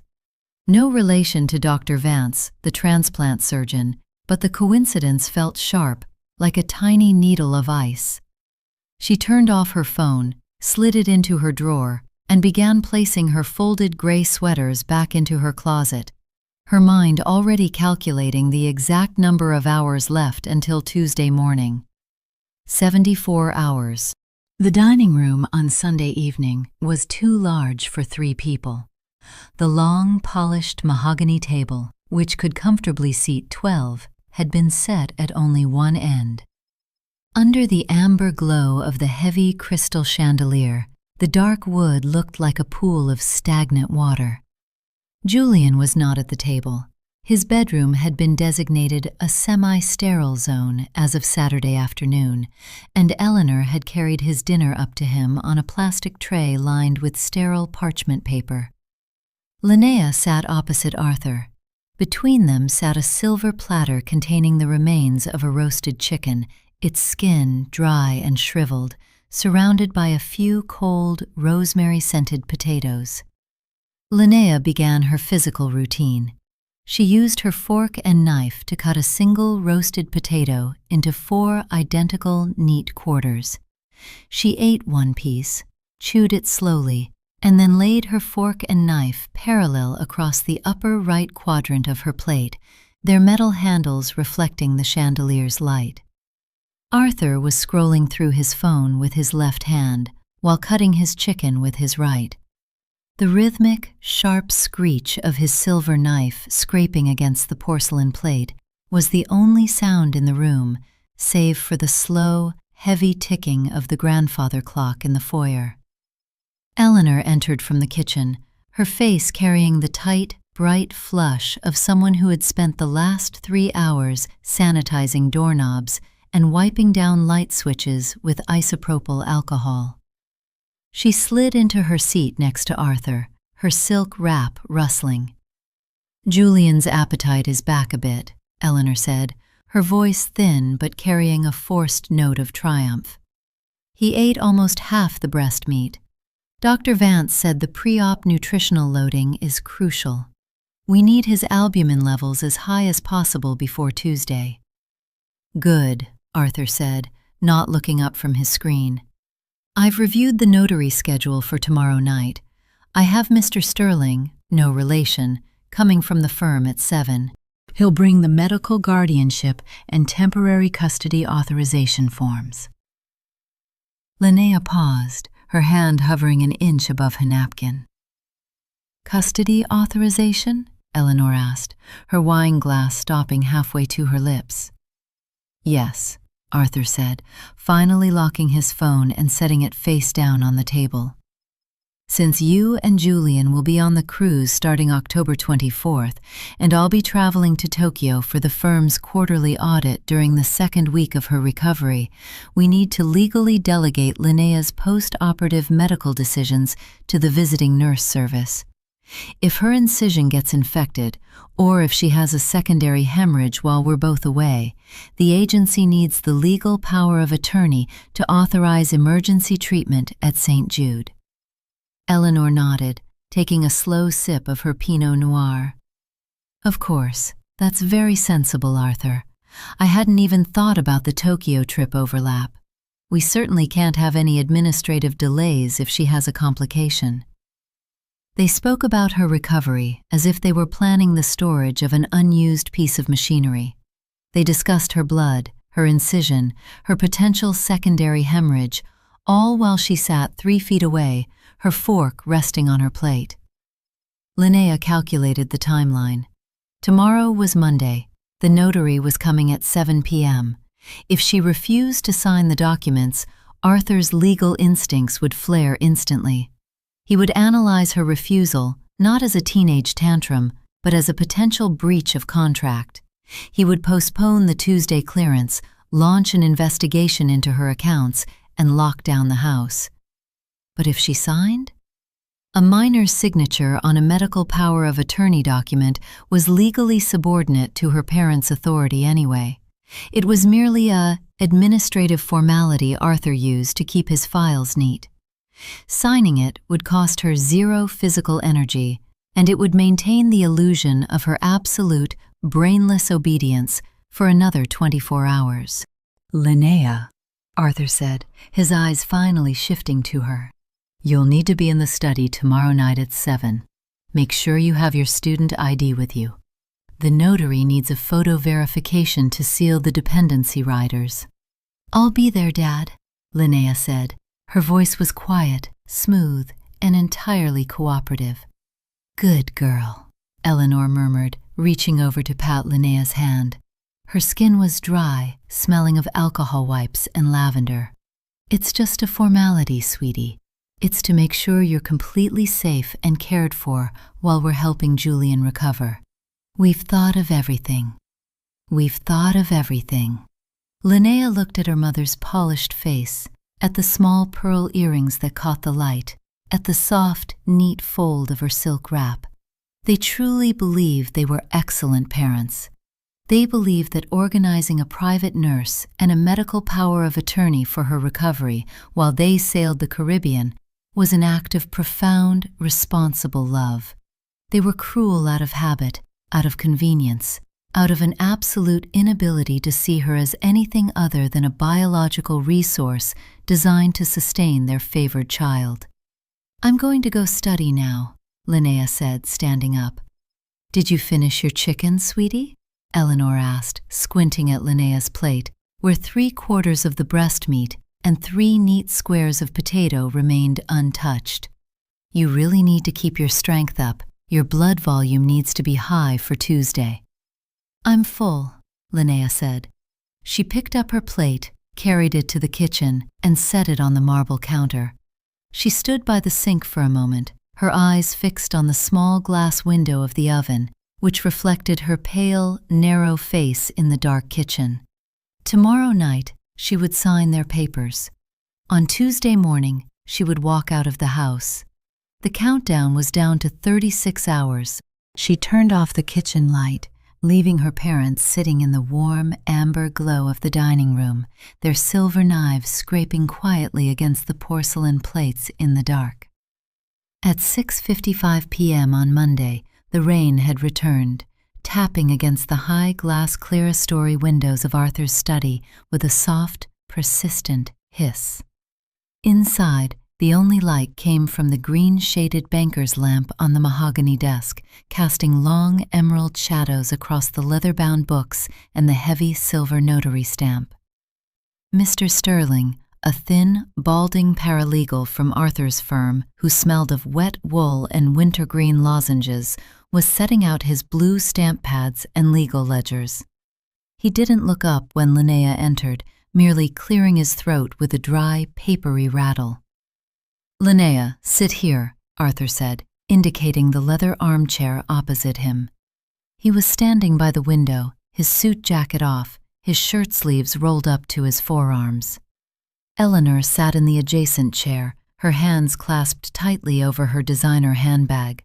Her face was pale, but her eyes were bright with the manic, nervous energy that had consumed her all weekend. Linnea sat down. The leather of the chair was cold, smelling of cedar oil and old paper. She began her physical routine. She reached into her pocket, pulled out her student ID card, and laid it flat on the dark wood of the desk, perfectly aligning its plastic edges with the gold-embossed border of Arthur's leather desk pad. "All right," Mr. Sterling muttered, sliding a thick stack of stapled documents toward her. "This is the temporary medical guardianship and custody delegation form.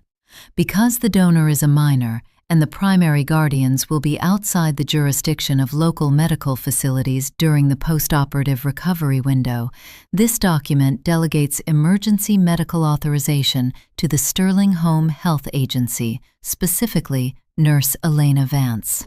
He pointed a stubby, ink-stained finger at the first signature line, marked with a yellow sticky tab. "Sign here, please. First, middle initial, last." Linnea picked up the heavy gold Mont Blanc pen Arthur had left on the desk. She balanced the weight of the pen in her hand. As she leaned forward to sign, Eleanor let out a soft, relieved sigh.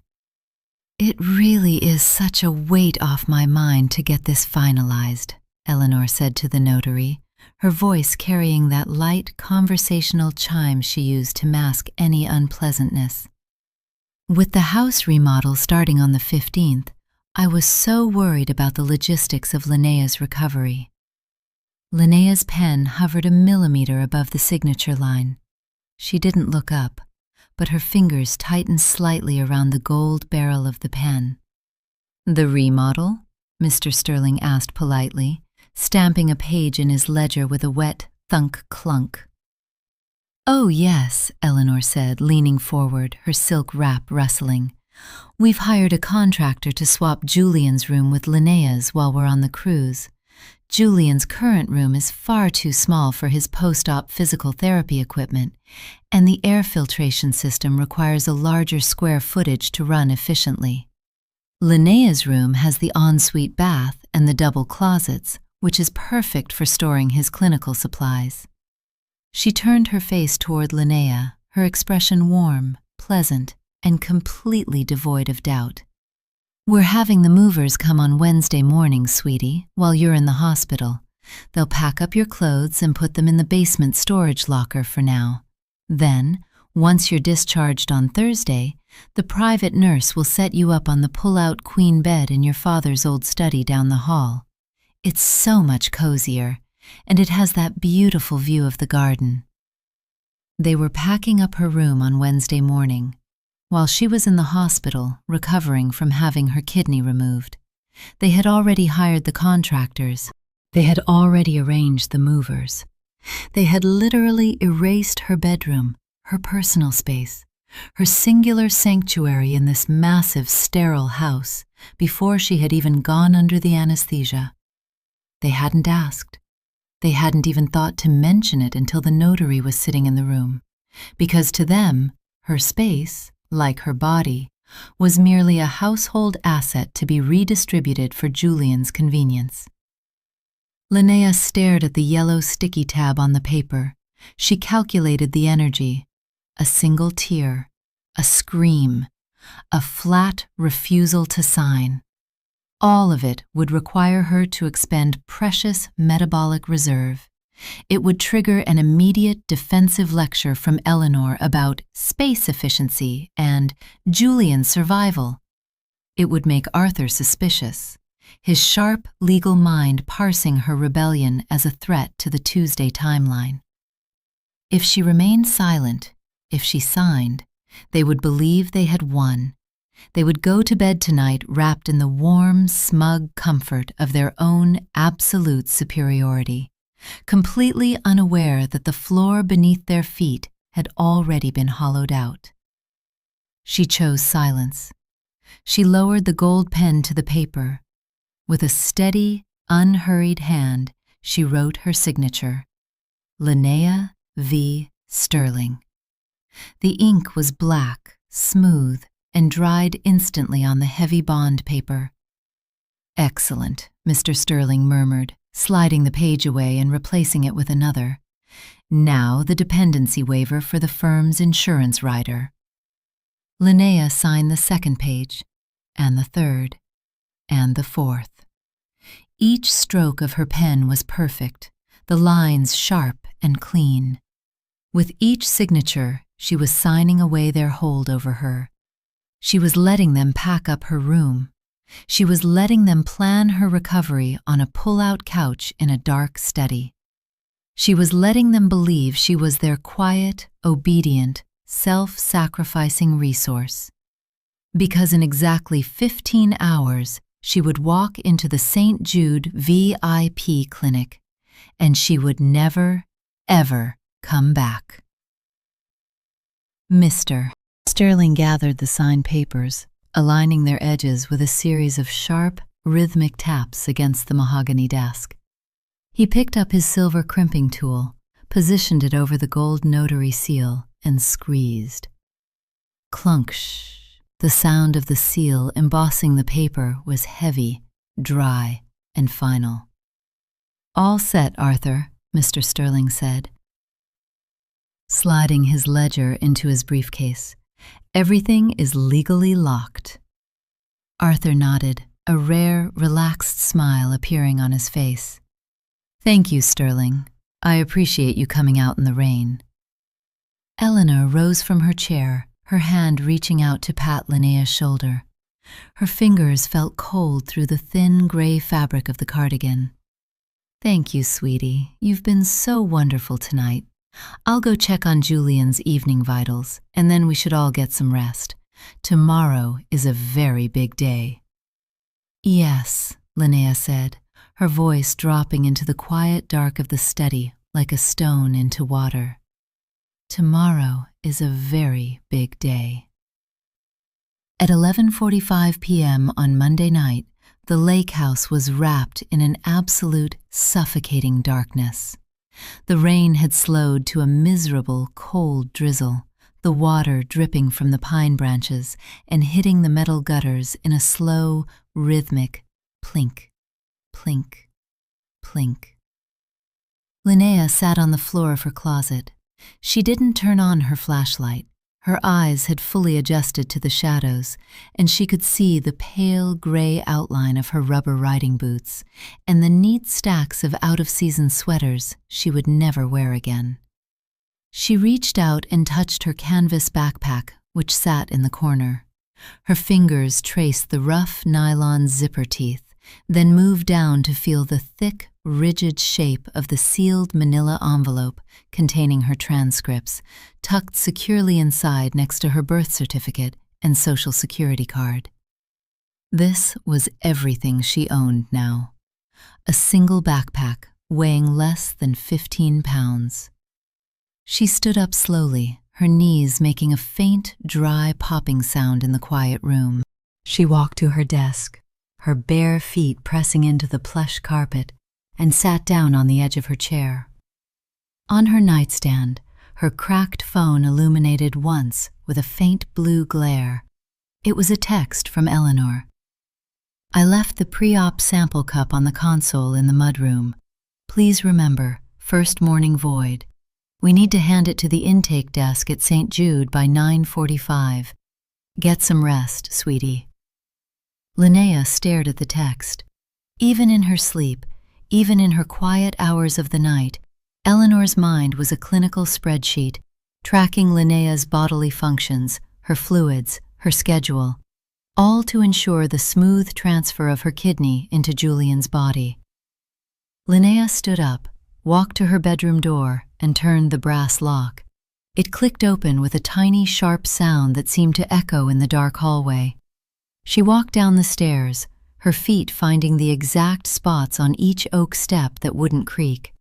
The foyer was cold, the air smelling faintly of the lemon floor wax Arthur's cleaning service had used that morning. In the mudroom, under the faint green glow of the security keypad, sat the sterile plastic sample cup.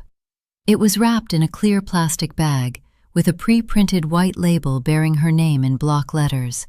Sterling, Linnea, DOB, November 12, 2008. Donor pre-op panels. Linnea picked up the cup. It was light, hollow, and completely cold. She carried it back upstairs to her room. She set it on her nightstand next to her phone. She sat back down on the edge of her bed, her mind beginning its internal calculation. Tomorrow morning, they would leave the house at 9:15 a.m. The drive to the St. Jude Medical Pavilion would take exactly 20 minutes. They would walk through the sliding glass doors of the VIP wing. Eleanor would hand the sample cup to the intake nurse. Then, they would be escorted to the donor suite. By 10 a.m., the transplant coordinator would separate Linnea from her parents for the mandatory, private psychosocial evaluation. That private evaluation was her only window. If she showed any sign of hesitation before that moment, if she refused to provide the morning sample or refused to get into the car, Arthur's legal and paternal authority would lock down. He would call Dr. Vance. They would claim she was having a dissociative panic episode brought on by caretaker stress. They would use the power of attorney she had signed tonight to sedate her, or they would simply force her to stay in the house under the supervision of the private nurse until they could legally compel her compliance. To escape, she had to play the part of the perfect, brainless resource up to the very last second. She would provide the sample. She would ride in the car. She would walk into the clinic. She would smile at the intake nurse. She would let them believe the tap was still flowing. She looked at her bed. The sheets were clean, smelling of lavender fabric softener. On Wednesday morning, the movers would come. They would pack up her pillows, her books, her childhood drawings, and drag them down to the basement storage locker. They would tear down the soft pink curtains and prep the walls for Julian's sterile recovery equipment.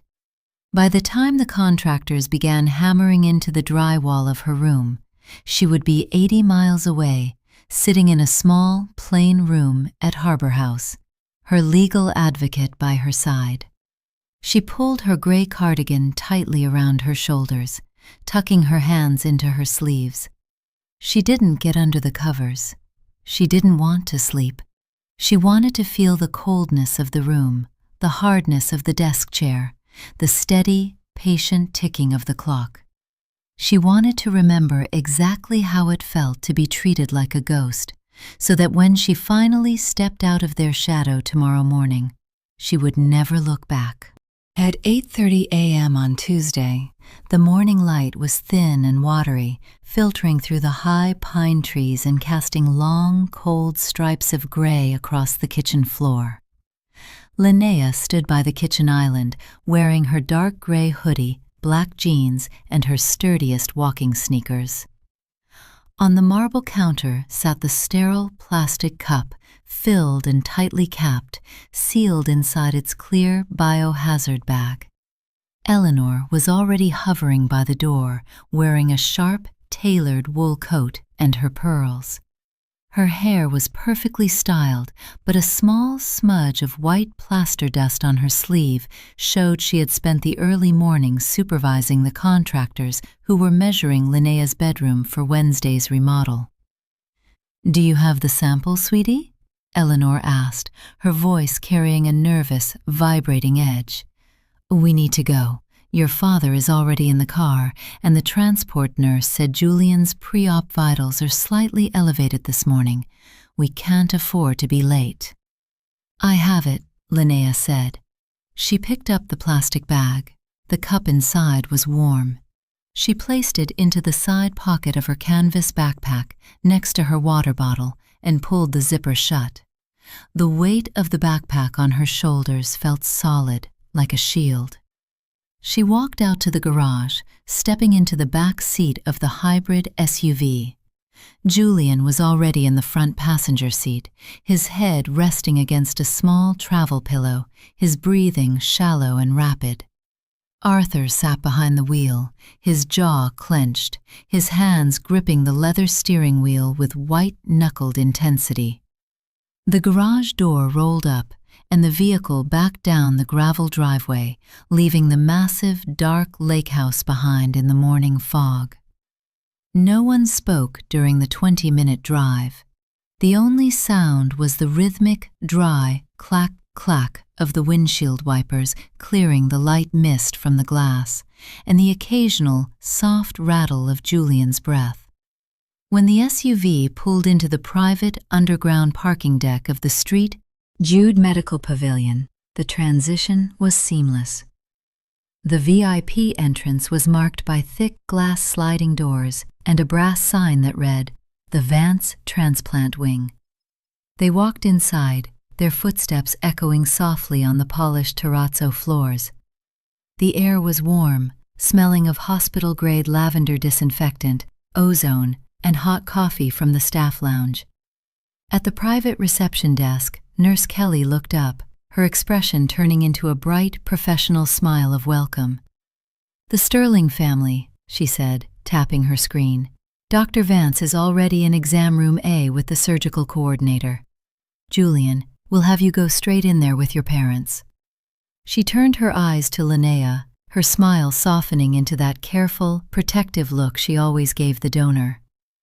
"Linnea, your assigned independent donor advocate, Mrs. Jenkins, is waiting for you in exam room B for your psychosocial evaluation. It's just the standard, private interview before we do the final clearance." "Thank you," Linnea said. Arthur turned to her, his hand resting on Julian's wheelchair. "We'll be right down the hall in Exam A, Linnea. Don't linger with the social worker. Once you're cleared, we need to meet with the financial coordinator to sign the final post-op billing riders." "I understand, Dad," Linnea said.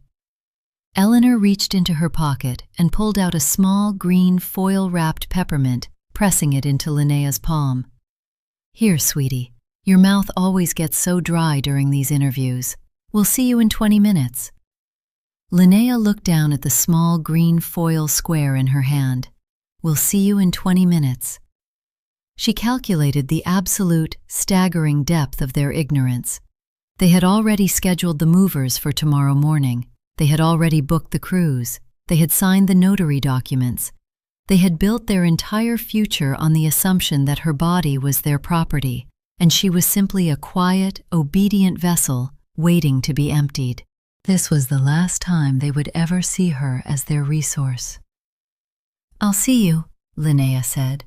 Her voice was quiet, steady, and completely empty of fear. She turned and walked down the wide, carpeted corridor of Exam Wing B. Her canvas backpack felt heavy against her spine, the thick, sealed envelope of her transcripts resting against her lower back. She peeled the green foil off the peppermint, dropped the white candy into her mouth, and folded the sticky wrapper into a tiny square, sliding it into her pocket next to the paper tape from last week. She stopped in front of Exam Room B. On the door, a small plastic card read, "Private Evaluation. Do not disturb." She turned the brass handle and stepped inside. The room was small, quiet, and smelled faintly of clean paper and tea. Behind a low oak desk sat Mrs. Sarah Jenkins, a motherly woman in her 50s with kind gray eyes and a thick knit shawl draped over her shoulders. Sitting in the vinyl chair next to the desk was a tall, sharp-eyed man in a dark charcoal suit holding a leather briefcase. He rose to his feet the moment Linnea entered. "Linnea?" he asked, his voice low and professional. "Yes," Linnea said. "I'm Marcus Vance," the man said, reaching out to shake her hand. His grip was warm, solid, and firm. "I'm the legal advocate assigned to you by the Youth Law Center. Mrs. Jenkins has already been briefed on the situation." The heavy mahogany door of Exam Room B clicked shut behind her, the magnetic lock engaging with a soft, final thunk whir. The quiet of the room was absolute. The hallway, the hospital, her parents, her brother, all of it was suddenly on the other side of a thick, soundproof barrier. Linnea stood by the door, her hands resting on the straps of her backpack, looking at her advocate. The trap was primed, and the door was locked from the inside. The temperature in Exam Room B was 2 degrees cooler than the main lobby, and the air was dead, stripped of the scent of lavender and ozone that filled the VIP corridors. Linnea sat in the low blue vinyl chair. She didn't take off her canvas backpack. She kept the straps hooked securely over her shoulders, her hands resting flat on her knees. Sarah Jenkins, the independent donor advocate, slid a single sheet of pale cream paper across the desk. It was heavy, textured bond paper with the St. Jude Medical Pavilion water seal visible in the upper left corner. "Linnea," Mrs. Jenkins said, her voice dropping into a quiet, warm register that felt entirely different from Eleanor's performative sweetness. "As your advocate, my only duty is to you. I do not answer to your brother's surgical team. I do not answer to Dr. Vance. I do not answer to your parents. If you sign this form, the transplant is canceled, immediately." Linnea looked down at the document, Informed Refusal of Living Donation, Advocacy Decree. At the bottom of the page were 2 checkboxes. I wish to proceed with the clearance evaluation. I do not consent to the procedure. I am exercising my right of voluntary refusal." Linnea reached out. Her fingers were completely warm now, her heart beating in a slow, perfect 70 beat per minute rhythm. She picked up the black plastic pen Mrs. Jenkins had offered. She didn't hesitate. She didn't look at the small, framed watercolor of the lake hanging on the wall. She pressed the pen tip to the second box, drawing a clean, neat X inside the lines. Beneath it, she signed her name, Linnea Victoria Sterling. She laid the pen down on the desk with a quiet clack. Marcus Vance, the legal advocate from the Youth Law Center, leaned forward, his hands clasped on his leather briefcase. His sharp gray eyes held hers with a quiet, reassuring intensity. "Judith Thorne is at the county clerk's office right now," Marcus said, his voice low and measured. "The moment Sarah logs this signature into the hospital's secure system, the ethical freeze takes effect. Dr. Vance will be notified that the donor has been flagged as unclearable. By law, the hospital cannot disclose the specific reason for your non-clearance to your parents. They will simply be told that a clinical, physiological, or psychosocial mismatch has occurred." "My father will demand the files," Linnea said, her voice flat and even. "He knows the chief of compliance." "Arthur can demand whatever he likes," Marcus said, a small, cold smile appearing at the corners of his mouth. "The federal guidelines regarding donor confidentiality are absolute. If the hospital breaches them, they lose their national transplant accreditation and face multi-million-dollar federal sanctions. St. Jude's legal department will lock your file in a secure, encrypted vault before your father can even draft a demand letter. He has zero leverage here." Linnea calculated the immediate aftermath. Right now, in exam room A, Eleanor was likely sitting on the edge of Julian's examination table, holding his hand, telling him about the beautiful teal water they would see from the cruise ship balcony. Arthur was likely reviewing his calendar, confirming his 9 o'clock call with Tokyo for tomorrow night, thinking about the movers who would be arriving at the house at 8:30 tomorrow morning to pack up Linnea's bedroom. Within 5 minutes, the electronic alert would hit Dr. Vance's tablet. The machinery of their perfect, sterile life would grind to a sudden, violent halt. "We need to move now," Mrs. Jenkins said, her fingers typing rapidly on her keyboard, her screen reflecting a cool blue light across her face. "I am logging the refusal into the system. The exit protocol is active." She clicked her mouse. The sound was a sharp, final snap in the quiet room. Marcus rose to his feet, picking up his briefcase. "The transport vehicle is waiting in the basement ambulance bay. We aren't going out through the VIP lobby. Your father's car is parked near the main elevator, and we want to avoid any physical confrontation before we reach the shelter." Linnea stood up. She felt a strange, light sensation in her chest, as if she had suddenly stepped out of a heavy, damp coat she had been wearing for 17 years. The weight of her backpack was solid and real against her spine. "What about my school records?" Linnea asked. "They're safe," Marcus said, opening the door of exam room B by a crack, checking the empty service corridor. "The sealed envelope you have in your bag is all we need to initiate the transfer to the state capital's school district. Judith has already filed the petition for emergency emancipation under the state's medical exploitation statutes. Arthur's firm will be served electronically at exactly 11 a.m. Linnea nodded. She took a slow, deep breath, tasting the clean, odorless air of the exam room. She reached into her pocket, her fingers brushing against the small, green foil wrapper of the peppermint Eleanor had given her.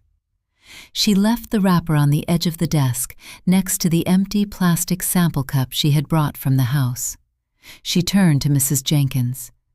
"Thank you." "Be safe, Linnea," the older woman whispered, her eyes shining with a quiet, fierce warmth. "You're doing the right thing. Never doubt that." Linnea turned and walked through the rear exit door of the examination room, stepping into the narrow, brightly lit service corridor that led to the utility elevators. Her sneakers made no sound on the gray linoleum floor. Beside her, Marcus Vance walked with long, confident strides, his leather briefcase swinging gently at his side. As the service elevator doors opened with a soft hydraulic whoosh, Linnea looked back once at the heavy mahogany door of exam room B. She had left them her signature. She had left them her empty sample cup. She had left them the sterile, empty house on the lake. She stepped into the elevator, the steel doors sliding shut, cutting off the clinic floor with a heavy, final thunk. The ambulance bay of the St. Jude Medical Pavilion was a concrete cavern, smelling of exhaust fumes, wet rubber, and the cold, damp wind blowing off the lake. Linnea stepped out of the service elevator behind Marcus Vance. Her sneakers made a soft, rubbery squeak as she walked toward a nondescript black sedan parked near the emergency oxygen tanks. "Get in," Marcus said quietly, unlocking the doors with a remote beep. "The passenger seat is clear." Linnea slid into the front seat. The interior of the sedan was warm, smelling of stale coffee and leather. She set her canvas backpack on the floorboards between her feet, her boots keeping it locked in place. Marcus climbed in beside her, started the engine, and pulled smoothly out of the bay. The transition from the dim, concrete garage to the open streets was sudden, a wash of pale morning light and a light drizzle that smeared across the windshield. It was 10:05 a.m. As the sedan turned onto the lake highway, heading south toward the state capitol, Linnea pulled her cracked phone from her pocket and laid it face up on her lap. For 5 minutes the screen remained dark. The only sound was the steady, rhythmic shur of the tires on the wet asphalt and the low, comforting hum of the car's heater. Then the first vibration came, a single, long buzz. Eleanor. Linnea watched the screen. She didn't press decline. She didn't pick up. She simply watched the name vibrate against her dark jeans, the phone sliding a fraction of an inch with each buzz. It rang for 45 seconds before dropping to voicemail. 2 seconds later, a text banner appeared at the top of the screen. "Linnea, where are you? Nurse Kelly says you left the examination room. Dr. Vance just came in and said the transplant is on an indefinite ethical freeze. They aren't giving us any details." "What is going on? Answer me right now." Linnea stared at the text. She could picture Eleanor standing in the corridor of the VIP wing, her phone clutched in her manicured hand, her face looking pale and tight under the harsh halogen lights. She would be looking at the empty door of exam room B, her voice rising into that sharp, panicked register she used whenever the domestic machinery failed to run on schedule. The phone vibrated again. Arthur. This was different. Arthur almost never called her directly. He always routed his instructions through Eleanor.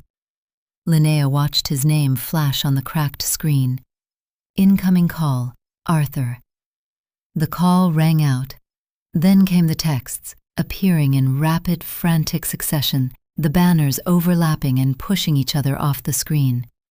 "Linnea, pick up the phone. This is your father. We are at the clinic.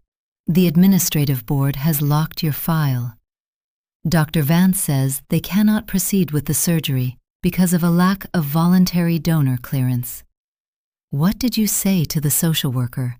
Are you out of your mind? Your brother's life is on the line. The prep has already begun. You need to come back to the clinic immediately and correct this misunderstanding. Where are you? Your father is talking to the security team. They said you left through the service elevator with a legal representative. Who is Marcus Vance? Answer us. Linnea read the words. She felt no panic. She felt no sudden, suffocating wave of guilt. She looked at her father's texts, written with the sharp, clinical fury of a man who had suddenly realized his most reliable asset had vanished from the balance sheet. She calculated the energy required to respond, to explain, to apologize. It was zero. She didn't need to explain. The informed refusal of living donation was already locked in the hospital's encrypted server. The emergency emancipation petition was already on its way to Arthur's firm's legal portal. Her transcripts were in her bag. Her birth certificate was safe. She reached down, pressed the power button on the side of her phone, and held it. The screen flickered, showing the spinning white wheel for a fraction of a second before fading into a deep, solid black. She slid the dead phone into the outer pocket of her backpack, zipped it shut, and leaned her head back against the leather headrest. Beside her, Marcus Vance checked his rearview mirror, his hands steady on the wheel. "We're clear of the municipal boundary," he said, his voice quiet and level. "We'll be at Harbor House in just under an hour. Judith Thorne has already secured a private room for you in the transitional wing." "Thank you," Linnea said. She looked out the side window. The lake road was behind them now.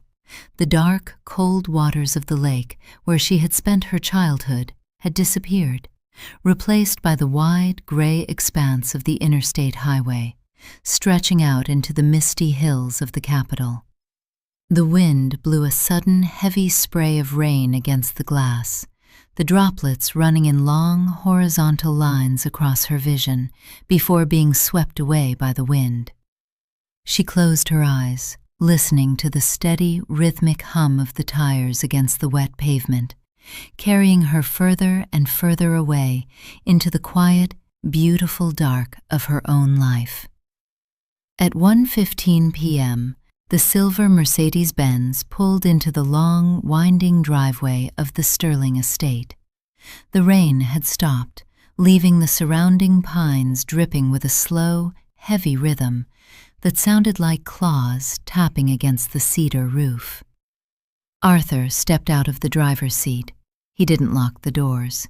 His face was a pale, flat gray, the sharp lines around his mouth sagging with a sudden, devastating exhaustion. In his hand, he clutched his tablet, the screen still displaying the electronic notification from the State Youth Law Center. The petition for emergency emancipation was legally watertight. It cited systematic medical exploitation, coercion of a minor, and unauthorized seizure of personal property. The temporary restraining order was already in effect. Any attempt by Arthur or Eleanor to locate, contact, or interfere with Linnea would result in an immediate charge of custodial interference. Behind him, Eleanor stepped out of the passenger side. Her hair was slightly damp from the mist, a few dark strands clinging to her pale cheek. Her hands were shaking as she gripped her designer handbag. "Arthur, call the firm's senior partners," Eleanor whispered, her voice high and trembling as she followed him up the stone steps of the porch.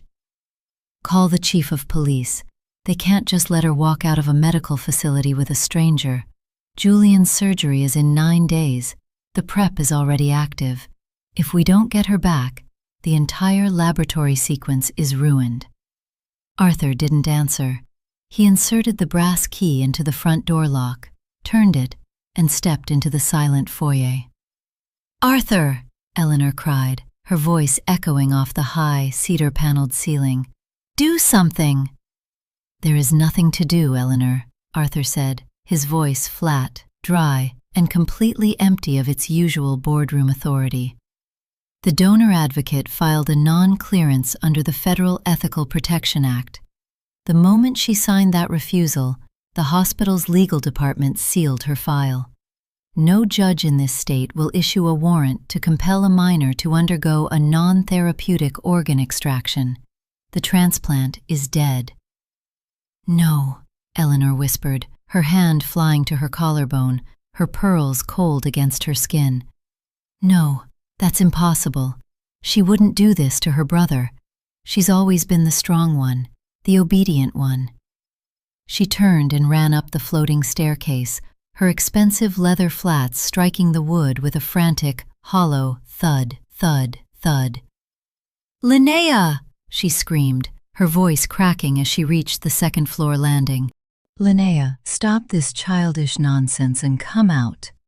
She reached the door of Linnea's bedroom. She didn't knock. She grabbed the brass handle, twisted it violently, and flung the door open. The room was completely silent. The air was still, carrying only the faint, clean scent of lavender fabric spray and the cold draft from the window, which had been left cracked open by half an inch. The bed was made, but the decorative pink throw pillows and the wool quilt had been folded neatly and stacked at the foot of the mattress. The desk was clear. The shelves, which had once held her school books and her small collection of ceramic figures, were completely empty. Eleanor's breath caught in her throat.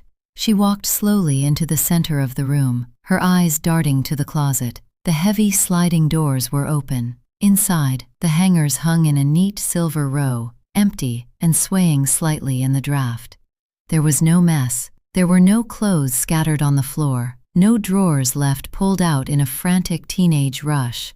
The room was pristine, stripped of any sign of life, as if the person who had lived here had never existed at all. On the polished mahogany wood of the desk sat a single small object. It was the silver-capped, gold-barrel Mont Blanc pen Arthur had left for her to sign the notary papers last night. Beside it lay the small, sterile plastic cup Eleanor had left in the mudroom for the morning pre-op sample. The cup was dry, clean, and empty.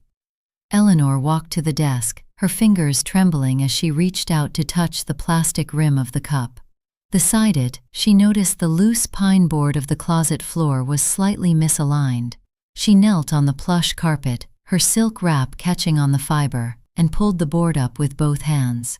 There was nothing underneath, only a shallow, dusty joist space, empty save for a tiny discarded strip of clear plastic from a pharmacy receipt. The realization hit Eleanor like a wave of physical nausea. Linnea hadn't run away in a panic. She hadn't made a sudden, emotional decision after an argument. She had sat in this room, night after night, while they talked about the cruise, while they planned the bedroom remodel, while they signed the legal papers, quietly packing her entire life into a single canvas backpack. She had used their own schedules, their own deadlines, and their own absolute selfish disregard for her to build her escape. She had let them believe she was their quiet, obedient resource until the very second the clinic door shut between them. The movers were scheduled to arrive on Wednesday morning to pack her things and put them in the basement storage locker, but there was nothing left to pack. "Arthur," Eleanor whispered, her voice barely a dry gasp in the empty room. "Arthur, she's already gone." There was no answer from downstairs, only the slow, heavy tick-tock, tick-tock of the grandfather clock in the dining room, marking the empty seconds of a house that had finally run out of time. In the grand design of the universe, some debts can never be repaid, and the scales of justice always find their balance. When you treat a human soul as an asset to be spent, karma doesn't always arrive with a storm. Sometimes it simply leaves the room, locking the door behind it. If you found this journey of quiet defiance and cold, ultimate justice satisfying, we invite you to subscribe to Crazy Karma Stories. Join our community of listeners who appreciate the deep psychological threads of human nature and the silent, powerful ways the scales always tip back. Click the subscribe button, turn on notifications, and share your thoughts in the comments below. Until the next story, sleep well, and remember, every action leaves a footprint in the dark.